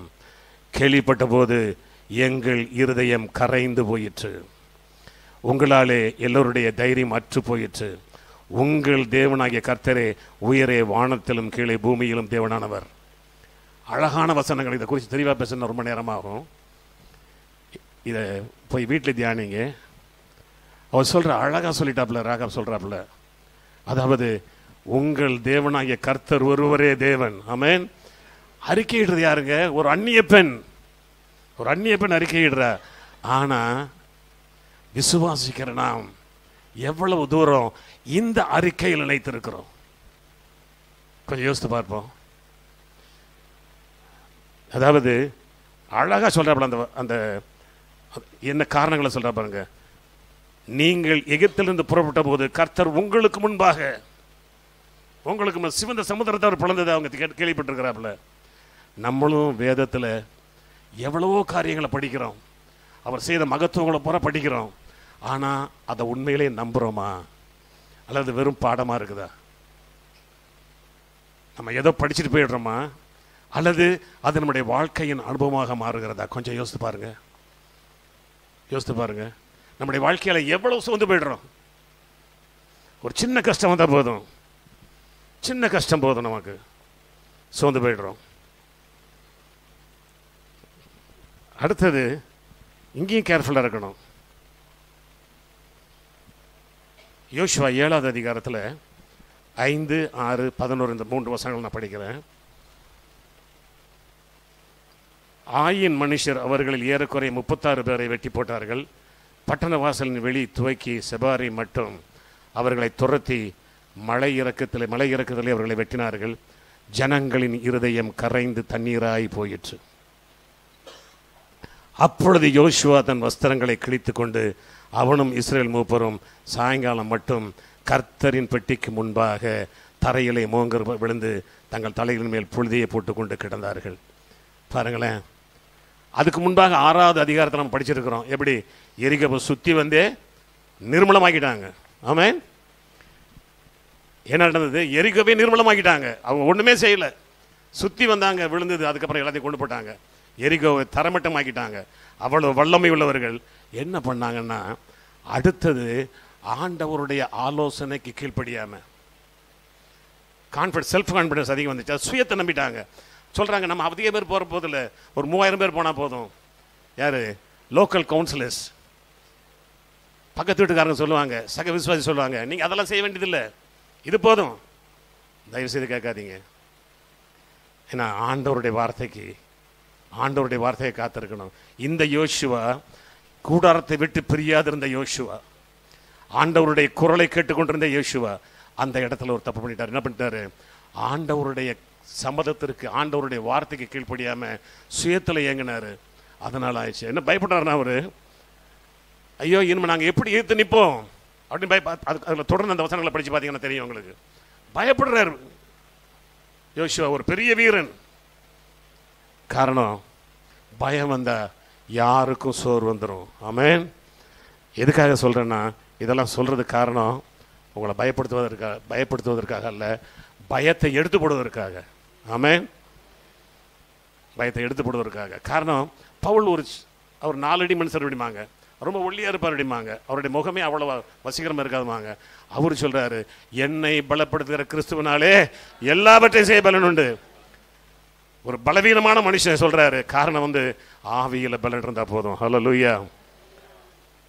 அதை 11வது வசனத்தை பாருங்க.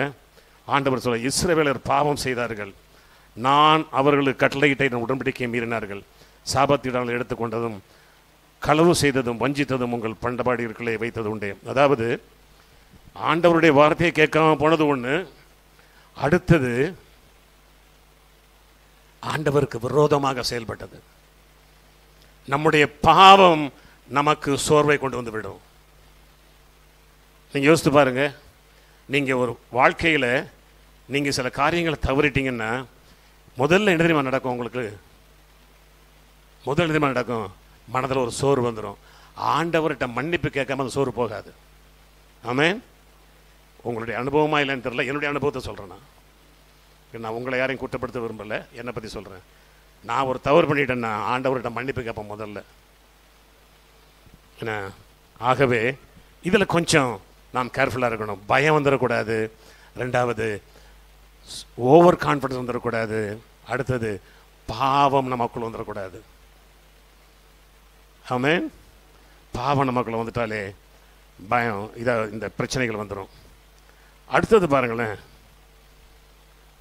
யோபு 4வது அதிகாரம் 5வது வசனத்தை படிக்கிறோம். இப்பொழுதோ துன்பம் உமக்கு நீடித்தபடியினால் ஆயாசப்படுகிறீர், அது உம்மை தொட்டதனால் கலங்குகிறீர். அவருடைய நண்பர் சொல்றார், இப்பொழுது துன்பம் உமக்கு நீடித்தபடியினால் ஆயாசப்படுகிறீர், அது உம்மை தொட்டதனால் கலங்குகிறீர். தேவ பக்தி உள்ள ஒரு தாசன், தேவனை சார்ந்த மனிதர், அவரை குறித்து தேவன் சாட்சி கொடுக்கிறாரு, வேதம் சாட்சி கொடுக்கிறது, உத்தமனும் சன்மார்க்கனும் பொல்லாப்புக்கு விலகிறவன் அப்படின்ட்டு. ஆனால் அவருக்கு இந்த ஒரு டெஸ்ட் வந்த பொழுது என்ன நடக்குது? அதாவது வாழ்க்கையில் இழப்பு, வாழ்க்கையில் வியாதி, இதுவும் சோர்வு கொண்டு வந்து விடும். சோர்வுக்கான காரணங்களை சொல்லிக்கிட்டு இருக்கிறேன்.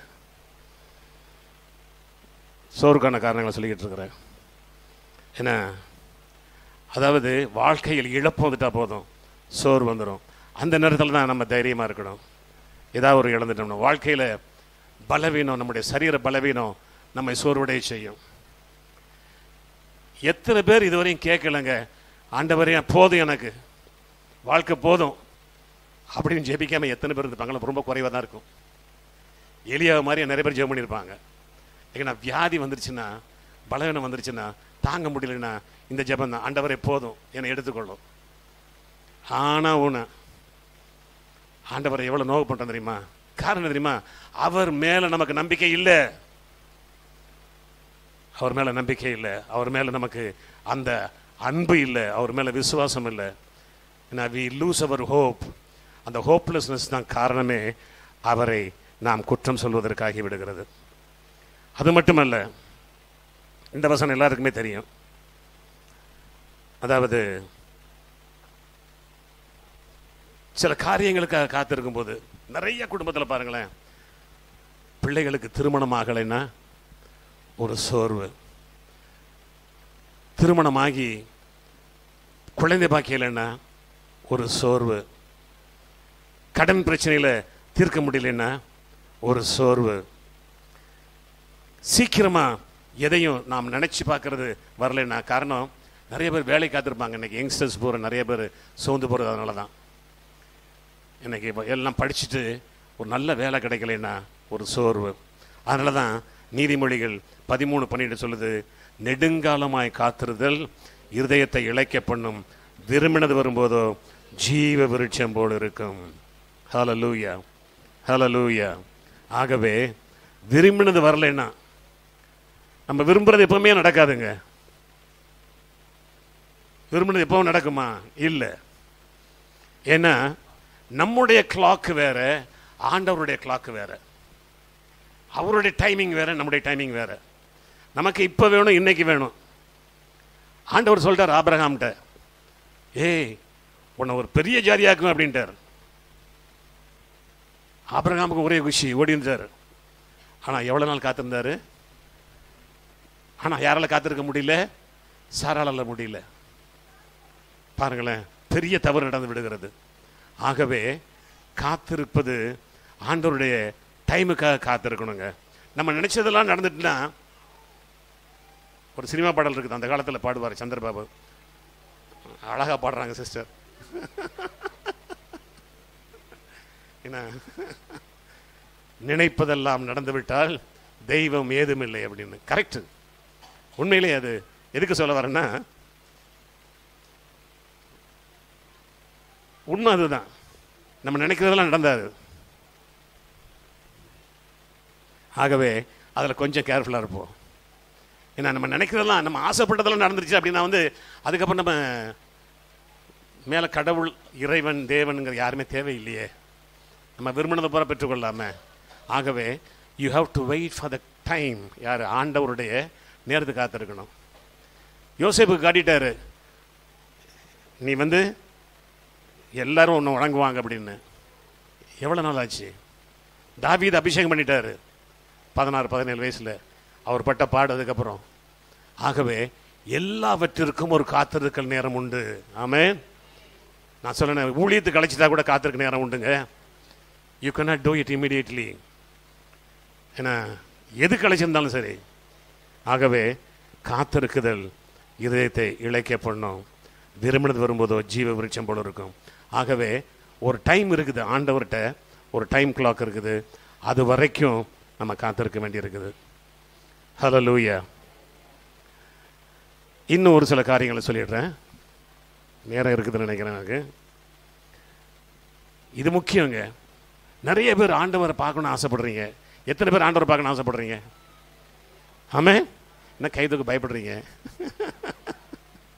எதுவும் சொல்லிடுவாங்க. அதாவது எல்லாருக்கும் ஆசை, தேவனுடைய மகிமையை காண்பதற்கு எல்லாருக்கும் ஆசை, மகத்துவத்தை காண்பதற்கு ஆசை. ஏன்னா தேவ தரிசனங்களை காண்பதற்கு ஆசை. இன்னைக்கு சில பேர் நம்மளை ரொம்ப அழகாக சொல்லிட்டு இருக்காங்க. அவங்க காலையில் எந்திரிச்சா நேராக போயிடுவாங்க பரலோகம். சில பேர் பிரேக்ஃபாஸ்டே அவர் கூட சாப்பிடுவாங்க. இதெல்லாம் கதை கேட்டிருக்கிறீங்களா? நிறைய பேர் சொல்கிறதெல்லாம். எதுக்கு சொல்கிறேன்னா, தானியேல் 8:27 நான் படிக்கிறேன் பாருங்க. தானியேல் 8:27, தானியேலாகிய நான் சோர்வடைந்து சில நாள் வியாதிப்பட்டிருந்தேன். பின்பு நான் எழுந்திருந்து ராஜாவின் வேலையை செய்து அந்த தரிசனத்தினால் திகைத்து கொண்டிருந்தேன். யோசித்து பாருங்க, த ஹெவன்லி விஷன்ஸ். பரலோக தரிசனங்கள் ஒரு மனிதனை சோர்வடை செஞ்சிடும், ஆவியில், ஆன்மாவில், சரீரத்தில்.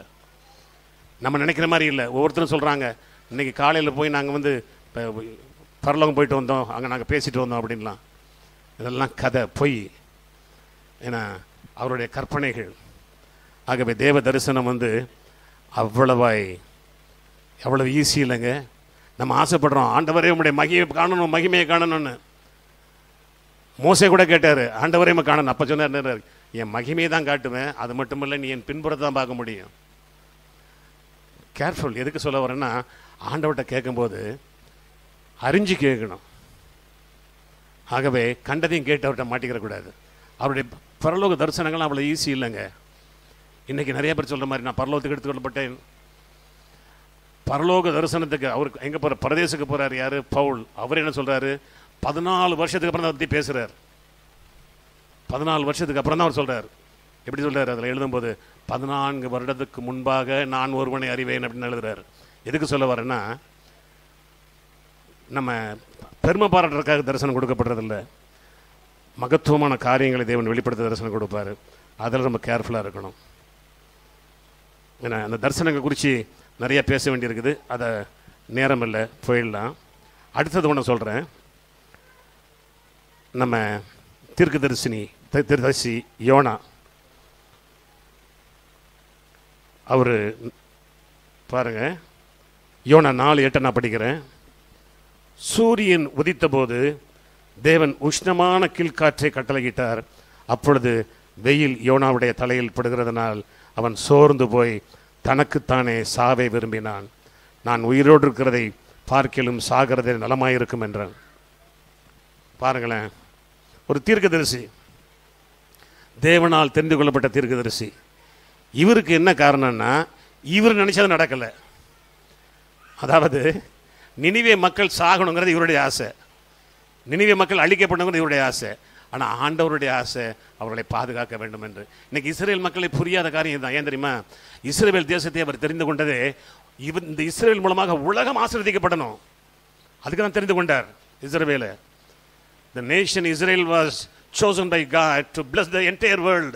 இதுதான் தேவனுடைய நோக்கமே, திட்டமே. ஆனால் அதை இஸ்ரவேல் யாருமே புரிஞ்சுக்கல. அதில் இந்த ஒரு தீர்க்கதரிசி ஒருத்தர். ஏன்னா அவருக்கு என்ன, அவர் நினைச்சது நடக்கலை. ரெண்டாவது, அவருக்கு இருந்த ஒரே மரம் ஒரு நாள் வெயில் வந்துருச்சுன்னொடனே அவருக்கு சோகம் வந்துருச்சு. எதுக்கு சொல்கிறேன்னா, இவைகள் அனைத்தும் சோர்வு உண்டாக்கும், அனைத்தும் சோர்வு உண்டாக்கும். இப்போ இந்த சோர்விலிருந்து வெளியே வர சில காரியங்களை பார்க்கலாம். நமக்கு நிறைய வசனங்கள் இருக்குது, நிறைய வசனங்கள் இருக்குது. ஒரு சில வசனங்களை தியானிப்போம். பவுல் எழுதுகிறார் கலாத்தியர் நிருபத்தில் 6வது அதிகாரம் 9வது வசனம். நன்மை செய்கிறதில் சோர்ந்து போகாமல் இருப்போமாக, நாம் தளர்ந்து போக இருந்தால் ஏற்ற காலத்தில் இருப்போம். இதே ஈக்குவல் வசனங்கள் வந்து நிறைய இடத்துல இருக்குது. ரோமர் 2:7 இருக்குது. அதே போல்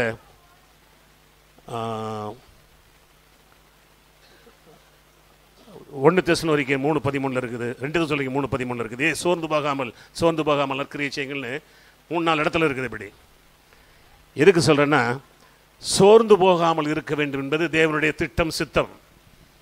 ஆமென். இதுக்கு சில வழிகள், எப்படி சோர்ந்து போகாமல் இருக்கிறது அப்படின்னு சில வழிகள் இருக்குது. அதையும் குறித்து, how to overcome this weariness. வேதம் தெளிவாக சொல்லுகிறது. ஏசாயா தீர்க்கதரிசன புஸ்தகத்தில் 29வது வசனத்திலிருந்து 31 வரை நான் படிக்கிறேன்.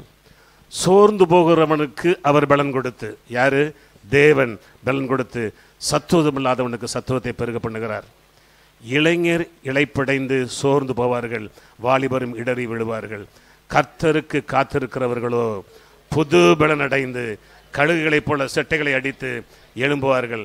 அவர்கள் ஓடினாலும் இளைப்படையார்கள், நடந்தாலும் சோர்ந்தடையார்கள். இங்கே என்ன சொல்ல வர்றாருன்னா, ஆண்டவருடைய வார்த்தையை நம்பணும், நம்பர் 1. அடுத்தது, அவருடைய பாதத்தில் காத்திருக்கணும். இந்த காத்திருக்கள் தான் இன்னைக்கு கிறிஸ்தவ உலகத்தில் இல்லை. இந்த காத்திருக்குதல் தான் இல்லை. எல்லாருக்குமே இன்ஸ்டன்ட் காஃபி, ஃபாஸ்ட் ஃபுட்டு, இதுவே பழகிடுச்சு இப்போ. ஏன்னா instant coffee and fast food பழகிட்டனால அவர்கிட்ட இன்ஸ்டன்ட் பதில் வேணும்னு பார்க்குறாங்க. இல்லைங்க, ஆண்டவருடைய பாதத்தில் காத்திருக்கணுங்க. ஆமென். அவனுடைய பாதத்தில் காத்திருக்கணும். ஆண்டவருடைய பாதத்தில் காத்திருக்காம எதையுமே செய்ய முடியாது. சோர்ந்து போயிடுவோம். இந்த சோர்ந்து போகிற நேரத்தில் தான் ஏன் சொல்ல வரேன்னா, இந்த சோர்வு வந்துருச்சுனாலே உங்களுடைய ஜெபங்கள் தடைபடும். அதனால சோர்வு வந்துருச்சுன்னா காரியம் என்ன செய்யுங்க, ஜெபிக்க ஆரம்பிச்சிருங்க. சோர்ந்து போனா காரியம் என்ன பண்ணும், ஜெபிக்க ஆரம்பிச்சிருங்க.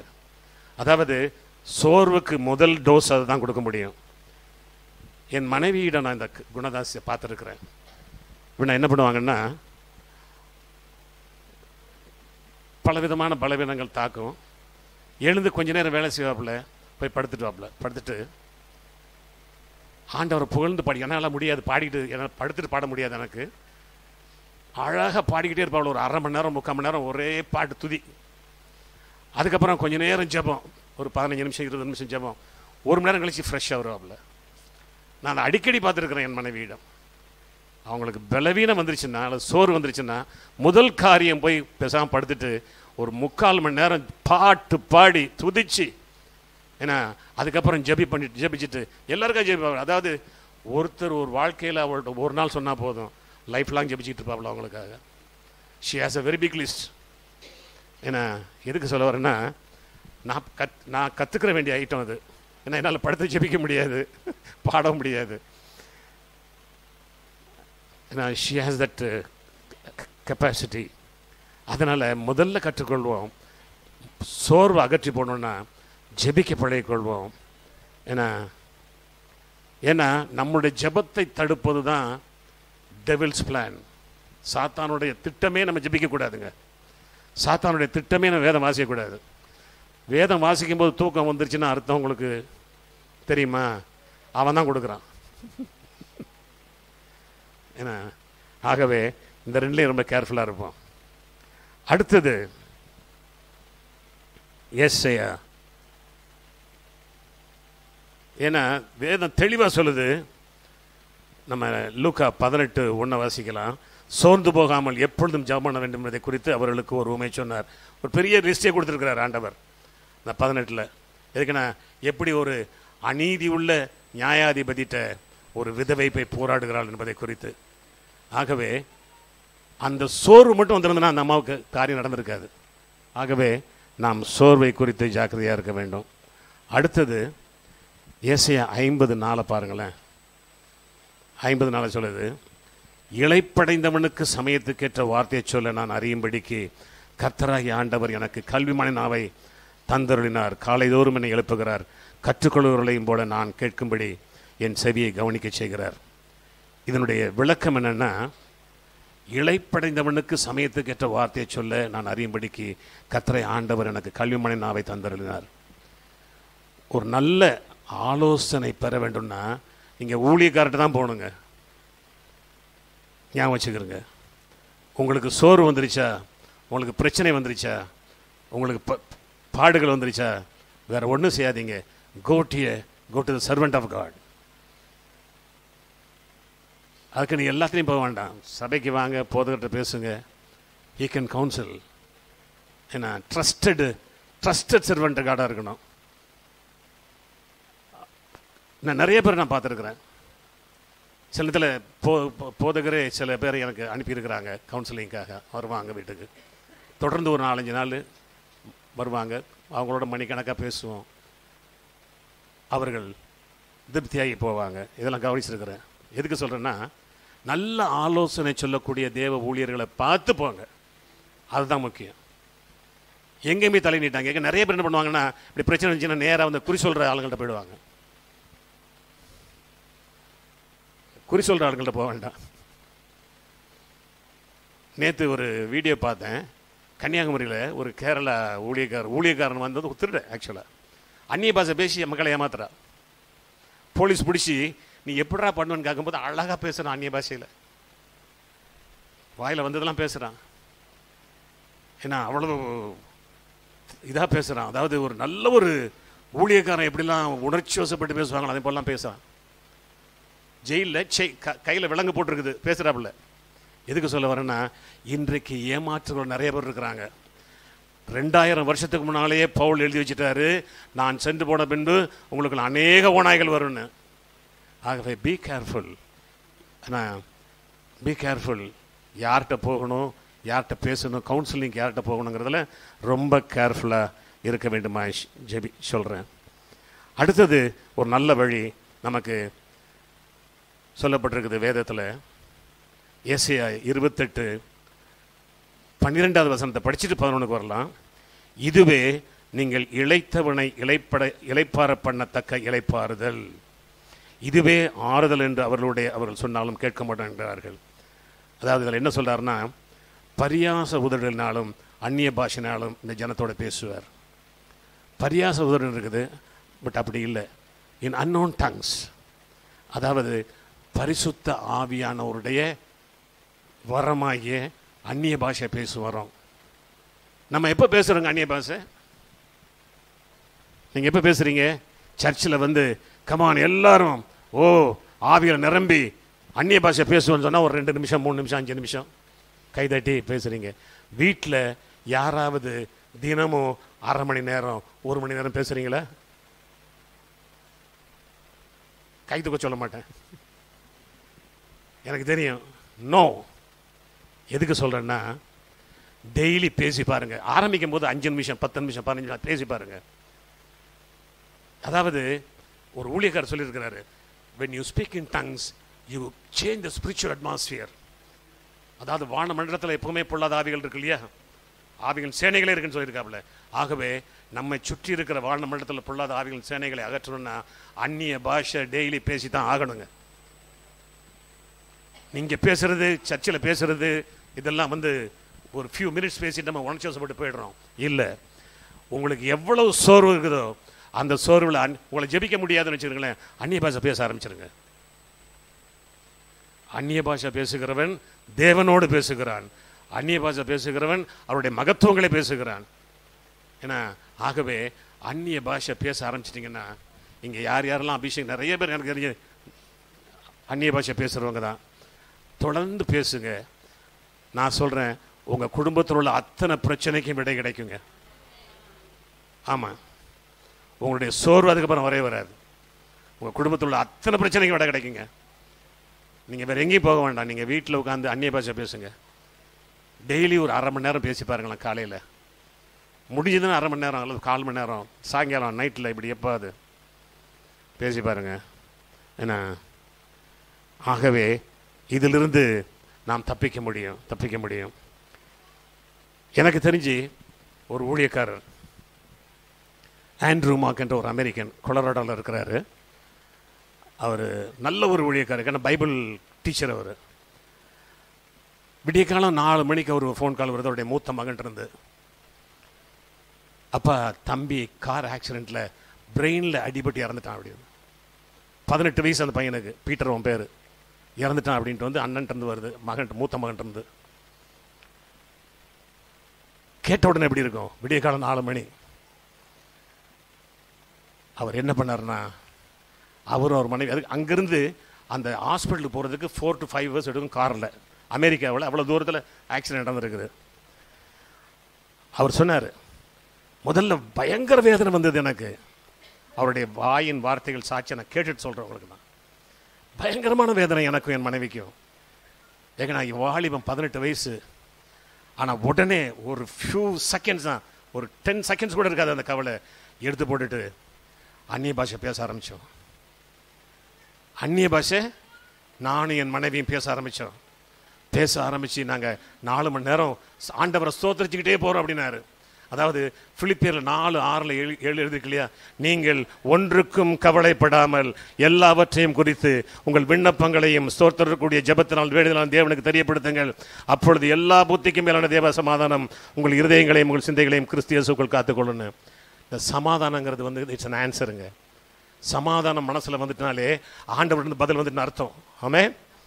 அவர் சொன்னார், ஒரு 4 hours 5 hours நாங்கள் அங்கே போகிற வரைக்கும் பேசிக்கிட்டே போனோம். ஹாஸ்பிட்டல் நுழைஞ்ச உடனே ஒரு பெரிய சமாதானம். உள்ளே போயிட்டு கை வச்சு என் பையன் எழுந்து உட்காந்துட்டான் அப்படின்னு. அது வரை எதில் போட்டிருக்குது? நேக்கடாக ஐஸ் ஸ்லாப்பில் போட்டிருக்குது. அவனை காலில் டோக்கன் போட்டு அவர் போய் கை வைக்கிறாரு. இது என்ன வேணும்? நான் வந்து அந்த விசுவாசம் வேணும், அந்த நம்பிக்கை அவர் மேலே வேணுங்க. ஆமென். காரணம், இஸ் அ பைபிள் டீச்சர். அவர் அதை குறித்து தான் பேசிக்கிட்டே இருப்பார். அவருடைய பைபிள் புக்ஸ் பூரா 100 கணக்கில் வந்துருக்குது. எல்லாமே விசுவாசத்தை குறித்து தான் இருக்கும், ஆண்டவர் மேலே உள்ள நம்பிக்கை குறித்து தான் இருக்கும். ஸோ அதை கேட்டு எனக்கு ரொம்ப ஷாக் ஆயிடுச்சு. இன்னும் அந்த பையன் அவரோட இருக்கிறான். பெரிய பைபிள் காலேஜ் இருக்கார். அவருடைய பைபிள் காலேஜ் இருக்கிற இடம் வந்து 165 ஏக்கர். அவ்வளோ பெரிய இடம் கொலராடோவில் அவர் கொடுத்துருக்குறாங்க. பைபிள் காலேஜ் நடத்துகிறாரு. எதுக்கு சொல்கிறேன்னா, அதாவது நம்ம ஒன்றுக்கும் கவலைப்படக்கூடாதான். ஏன்னா சோர்ந்து போகாமல், ஆமென், சோர்ந்து போகாமல் எப்பொழுதும் ஜெபம் பண்ண. அதுவும் பிள்ளைகளை குறித்து நிறைய வசனங்கள் இருக்குதுங்க. அதெல்லாம் சொல்லி ஜெபிக்கணும். ரெண்டாவது, you have to claim the promises of God. நான் சில வசனங்களை படிக்கிறேன் பிள்ளைகளுக்காக. நீதிமொழிகள் 11:21 படிச்சு பாருங்க. அதில் பாதி படிக்கிறேன், பின்பகுதியை. நீதிமானுடைய சந்ததியோ விடுவிக்கப்படும். அவர் சொல்றாரு, நான் அப்படியே கிளைம் பண்ணிக்கிட்டே போனேன்றார். அவர் அந்நிய பாஷை பேசணும், ப்ராமிஸ். அதாவது நீதிமொழிகள் 11:21, கையோட கை கோத்தாலும் துஷ்டன் தண்டனைக்கு தப்பான், நீதிமான்களுடைய சந்ததியோ விடுவிக்கப்படும். அவர் சொல்றாரு, நான் நீதிமான், என் சந்ததி விடுவிக்கப்படும். அவருடைய அறிக்கை. அடுத்தது சங்கீதம் 14:5 சொல்லி பாருங்க, தேவன் நீதிமானுடைய சந்ததியோட இருக்கிறாரே. ஏன்னா அதுக்கப்புறம் நீதிமொழிகள் 14:26, கர்த்தருக்கு பயப்படுறவனுக்கு நம்பிக்கை உண்டு, அவன் பிள்ளைகளுக்கு அடைக்கலம் கிடைக்கும். ஏன்னா சங்கீதம் 112:1-2, ஹல்லேலூயா, கர்த்தருக்கு பயந்து அவருடைய கட்டளைகள் மிகவும் பிரியமாக இருக்கிற மனுஷன் பாக்கியவான், அவன் சந்ததி பூமியில் பலத்திற்கும் செம்மையான வம்சம் ஆசீர்வதிக்கப்படும். இப்படி அநேக வசனங்களுக்கு நான் பாதி தான் படித்தேன். எதுக்கு சொல்ல வரேன்னா, பிள்ளைகளை பாதுகாப்பதற்கு ஆண்டவர் நமக்கு கொடுத்துருக்கிற வாக்குத்தத்தங்கள் அதிகம். ஆமென். நம்ம ஒழுங்காக இருந்தால் பிள்ளைகள் பாதுகாப்படுவாங்க. உங்களுக்கு தெரியுமா, சாலமோன் தவறு பண்ணுறாப்புல. சாலமோன் என்ன பண்ணுறாப்புல, நீங்கள் போய் வீட்டில் படித்து பாருங்கள். 1 ராஜாக்கள் 11வது அதிகாரத்தை படித்து பாருங்களேன். விக்கிரகாரக்காரனாக மாறிட்டார். அவருடைய படைப்பட்டால் வச்சுருந்தார். அவருக்கு கூட 1000 பேர் வச்சுருந்தார் இல்லையா. எந்தெந்த தெய்வதெல்லாம் கொண்டாங்களோ அதெல்லாம் அவருக்கு பலிபடம் கட்டிட்டார். ஆண்டவர் 2 முறை தரிசனம் அவர் வான் பண்ணார், கேட்கல. ஆனால் ஆண்டவர் சொல்கிறாரு அவனை பார்த்து, நீ செஞ்ச பாவத்துக்கு உனக்கு தண்டனை கொடுக்கணும் விரும்புகிறேன், ஆனால் உனக்கு கொடுக்க மாட்டேன். காரணம் தகப்பன் நிமித்தம், உன் தகப்பன் நிமித்தம், பெட்ரோல் நிமித்தம் உன் மேலே வராதுராது, ஆனால் உன் பிள்ளைகிட்ட கேட்பேன் அப்படிங்கிறார். ஆகவே பி கேர்ஃபுல். நம்ம ஒழுங்காக இருந்தோம், ஆண்டவருக்கு பிரியமாக இருந்தோம்னா நம்முடைய சந்ததி பாதுகாக்கப்படும். ஹல்லேலூயா. ஆகவே நேரம் ஓடிக்கிட்டு இருக்குது. இதோட நான் முடிக்கிறேன். எதுக்காக இதெல்லாம் சொன்னேன்னா, இன்னும் நிறைய அதிகாரம், நிறைய வசனங்கள் இருக்குது. எலியாவை பற்றி, தானியலை பற்றி, ஷாத்ராக் மேஷாக் ஆபேத்நேகோ பற்றி எல்லாம் பேசுறதுக்கு நிறையா இருக்குது. இப்போ நேரம் இல்லை. இதெல்லாம் எதுக்காக சொல்கிறேன்னா, நமக்கு சோர்வு வரத்தான் செய்யும். ஆனால் அது ஒன்று மட்டும் ஞாபகம் வச்சுக்கிறேங்க, அந்த சோர்வுக்கு இடம் கொடுத்துருன்னா it will take us away from the calling of God. என்ன நடந்தது பாருங்களேன். எலியா போதுன்னு சொன்னதுக்கப்புறம் ஆண்டவர் ஒரே வார்த்தை சொன்னார், அசைகளை சிரியாவில் வந்து ராஜாவாக்கு, யெகூவை இஸ்ரவேலில் ராஜாவாக்கு, உனக்கு பதிலாக உன் ஸ்தானத்திலே எலிஷாவை கொண்டா அப்படின்ட்டார். அதான் அப்படின்னு அர்த்தம், உன்னை துரத்திட்டா, உனக்கு வேலை இல்லை, வல்லமைகளுக்கு இருக்கு தரிசி, துரத்திட்டாரு. அதுக்கப்புறம் யோனாவுக்கு பாருங்க, அதுக்கப்புறம் சரீரத்தில் அவர் எதுவுமே சொல்லப்படலை அவரை பற்றி. எதுக்கு சொல்கிறேன்னா, தேவனுடைய மனுஷர்களாக இருக்கலாம், தேவ ஊழியர்களாக இருக்கலாம், தீர்க்கதரிசிகளாக இருக்கலாம், யாராக இருந்தாலும் அவருக்கு முன்பாக நம்ம ஒழுங்காக இல்லைன்னா, நம்ம சோர்வுக்கு இடம் கொடுத்துறோன்னா, நம்முடைய வாழ்க்கையில் நாம் இழந்து போக காரியங்கள் அநேகம் உண்டு. ஆகவே அவைகளை குறித்து நாம் கொஞ்சம் கவனமாக இருப்போம். ஜெபிப்போமா? போதவை ஜெபிப்பார்கள். ஆபத்து காலத்தில் நீ சோர்ந்து போவேனால் உன் பலன் குறுகினது. ஹல்லேலூயா. Mighty God. 2 கரங்களை உயர்த்தி, தகப்பனே, ஹல்லேலூயா, பவுல் அறிக்கை செய்வது போல என்னை பலப்படுத்துகிற கிறிஸ்துவினாலே எல்லாவற்றையும் செய்ய எனக்கு பலனுண்டு. எந்த சோர்வுகளாக இருந்தாலும், ஹல்லேலூயா, சோர்வு என்னை ஒன்றும் செய்ய முடியாது. வாயை திறந்து இந்த வார்த்தையை சொல்லுங்கள், சோர்வு என்னை ஒன்றும் செய்ய முடியாது. காரணம், என்னை பலப்படுத்துகிறவர் கிறிஸ்து, என்னை பலப்படுத்துகிறவர் கிறிஸ்து. நல்ல ஒரு பெரிய கரகோஷம் கொடுத்து சொல்லுங்க, என்னை பலப்படுத்துகிறவர் கிறிஸ்து. தேங்க்யூ ஜீ. பலன் தாருமே, பலன் தாருமே, உம்பலத்தால் என்னை நிறைத்திடுமே. கேட்பீங்களா எல்லாரும்? பலன் தாருமே, பலன் தாருமே,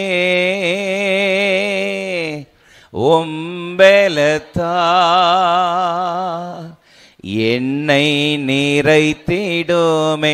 பலன் எல்லா நேரத்தில் புது பலன் தந்து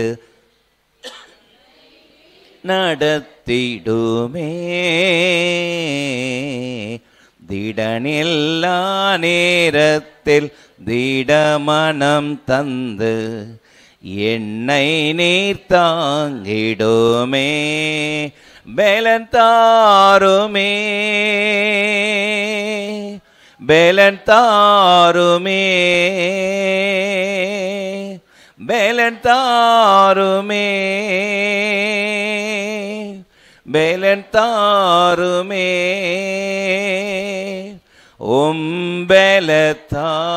உம்பலத்தால் என்னை நிறைத்திடுமே. கேட்பீங்களா? உம்பலத்தால் என்னை நடத்திடுமே, என்னை நடத்திடுமே. இந்த காலை உபவாச வேளையில ஒருவேளை பல காரியத்தை நிமித்து நீங்கள் சோர்ந்து போய் வந்திருக்கலாம். ஹல்லேலூயா, மை துதிக்கிறோம். வாலிபர்கள் சோர்ந்து போவார்கள், ஆமென், இடறுவார்கள். ஆனால் கர்த்தருக்கு காத்திருக்கிறவர்களோ புது பலன் அடைந்து கழுகுகளை போல செட்டைகளை அடித்து உயர எழும்புவார்கள். அவர்கள் நடந்தாலும் அவர்கள் ஓடினாலும் சோர்ந்து போகார்கள். ஆமென், ஆமென். கர்த்தர் உங்களுக்கு அப்படிப்பட்ட விசேஷித்த பலத்தை தருகிறார். கர்த்தர் அப்படிப்பட்ட விசேஷித்த பலத்தை தருகிறார். ஹல்லேலூயா. எலிசா எலியாவை பார்த்து கேட்டார், உம்மிடத்தில் இருக்கிற ஆவியின் பலன் எனக்கு 2 மடங்கு வேணும். ஆமென். இந்த காலை வேளையில, இந்த மத்தியான நேரத்தில் தேவ சமூகத்தை நோக்கி வந்திருக்கிற உங்களுக்கு இரட்டத்தனையான தேவ பலத்தினால் கர்த்தர் உங்களை நிறைத்து எந்த சூழ்நிலைமைகளையும் எதிர்த்து நின்று இயேசுவின் நாமத்தில் அவைகளை மேற்கொள்வதற்கு கர்த்தர் பலன் தருவாராக. ஆமென். சோர்ந்து போயிருந்த கிதியோனை பார்த்து கர்த்தர் சொன்ன ஒரு வார்த்தை இதுதான், உனக்கு இருக்கிற இந்த பலத்தோட போ, உன்னை அனுப்புகிறவர் நான் அல்லவா. நல்ல கரங்களை தட்டி உங்களுக்கு இருக்கிற இந்த புது பலத்தோடு, இந்த பலத்தோடு, கொஞ்ச பலத்தோடு, உனக்கு கொஞ்ச பலன் இருந்தும் எனக்காக நிற்கிறபடியால் உனக்காக நான் நிற்பேன்னு பிலதெல்பியா சபையை பார்த்து சொன்னாரு. கர்த்தர் உங்களுக்காக நிற்பார். கர்த்தர் உங்களுக்கு ஜெயத்தை தருவார். ஆமென். கர்த்தர் எனக்கு ஜெயத்தை தருவார் என்று அறிக்கை செய்து எந்த காரியத்தை நினைத்தும் சோர்ந்து போகாமல் இருங்கள். கர்த்தர் எனக்கு இதுவரை செய்தார், இதுவரை என்னை நடத்தினார், இதுவரை என்னை பலப்படுத்தினார், இன்னும் கர்த்தர் என்னை பலப்படுத்துவார் என்று கர்த்தருக்குள் திடப்படுங்கள். கர்த்தர் பெரிய காரியங்களை செய்வார். கிருபையின் தேவனே, உம்முடைய வார்த்தைகளை கேட்டு உம்முடைய சன்னிதானத்தில் அர்ப்பணிக்கிற உம்முடைய பிள்ளைகளை அப்படியே ஆசீர்வதிப்பீராக. இயேசுவின் மூலம் ஜெபம் கேளும் எங்கள் ஜீவனுள்ள நல்ல பிதாவே, ஆமென். சீயோன் ஏஜி திருச்சபையின் ஆராதனை நேரங்கள்: முதல் ஆராதனை ஞாயிறு காலை 6:30 மணிக்கு, இரண்டாவது ஆராதனை ஞாயிறு காலை 9 மணிக்கு, மூன்றாம் ஆராதனை மற்றும் வாலிபருக்கான ஆராதனை காலை 11:15 மணிக்கு, மாலை ஆராதனை 6:30 மணிக்கும், சிறுவர் ஆராதனை ஞாயிறு காலை 7:30 மணிக்கும் மற்றும் 10:30 மணிக்கும் நடைபெறுகிறது. இவ் ஆராதனைகளில் பங்கு பெற்று இறையாசியை பெற்று மகிழுங்கள். நீங்கள் தொடர்பு கொள்ள வேண்டிய முகவரி: ரெவரண்ட் பி. சுதாகர் சாமுவேல், தலைமை போதகர், சீயோன் ஏஜி திருச்சபை, எண் 8, புத்தர் தெரு, காமராஜபுரம். செல்போன் 93-8111-7257 மற்றும் 93-8111-7257.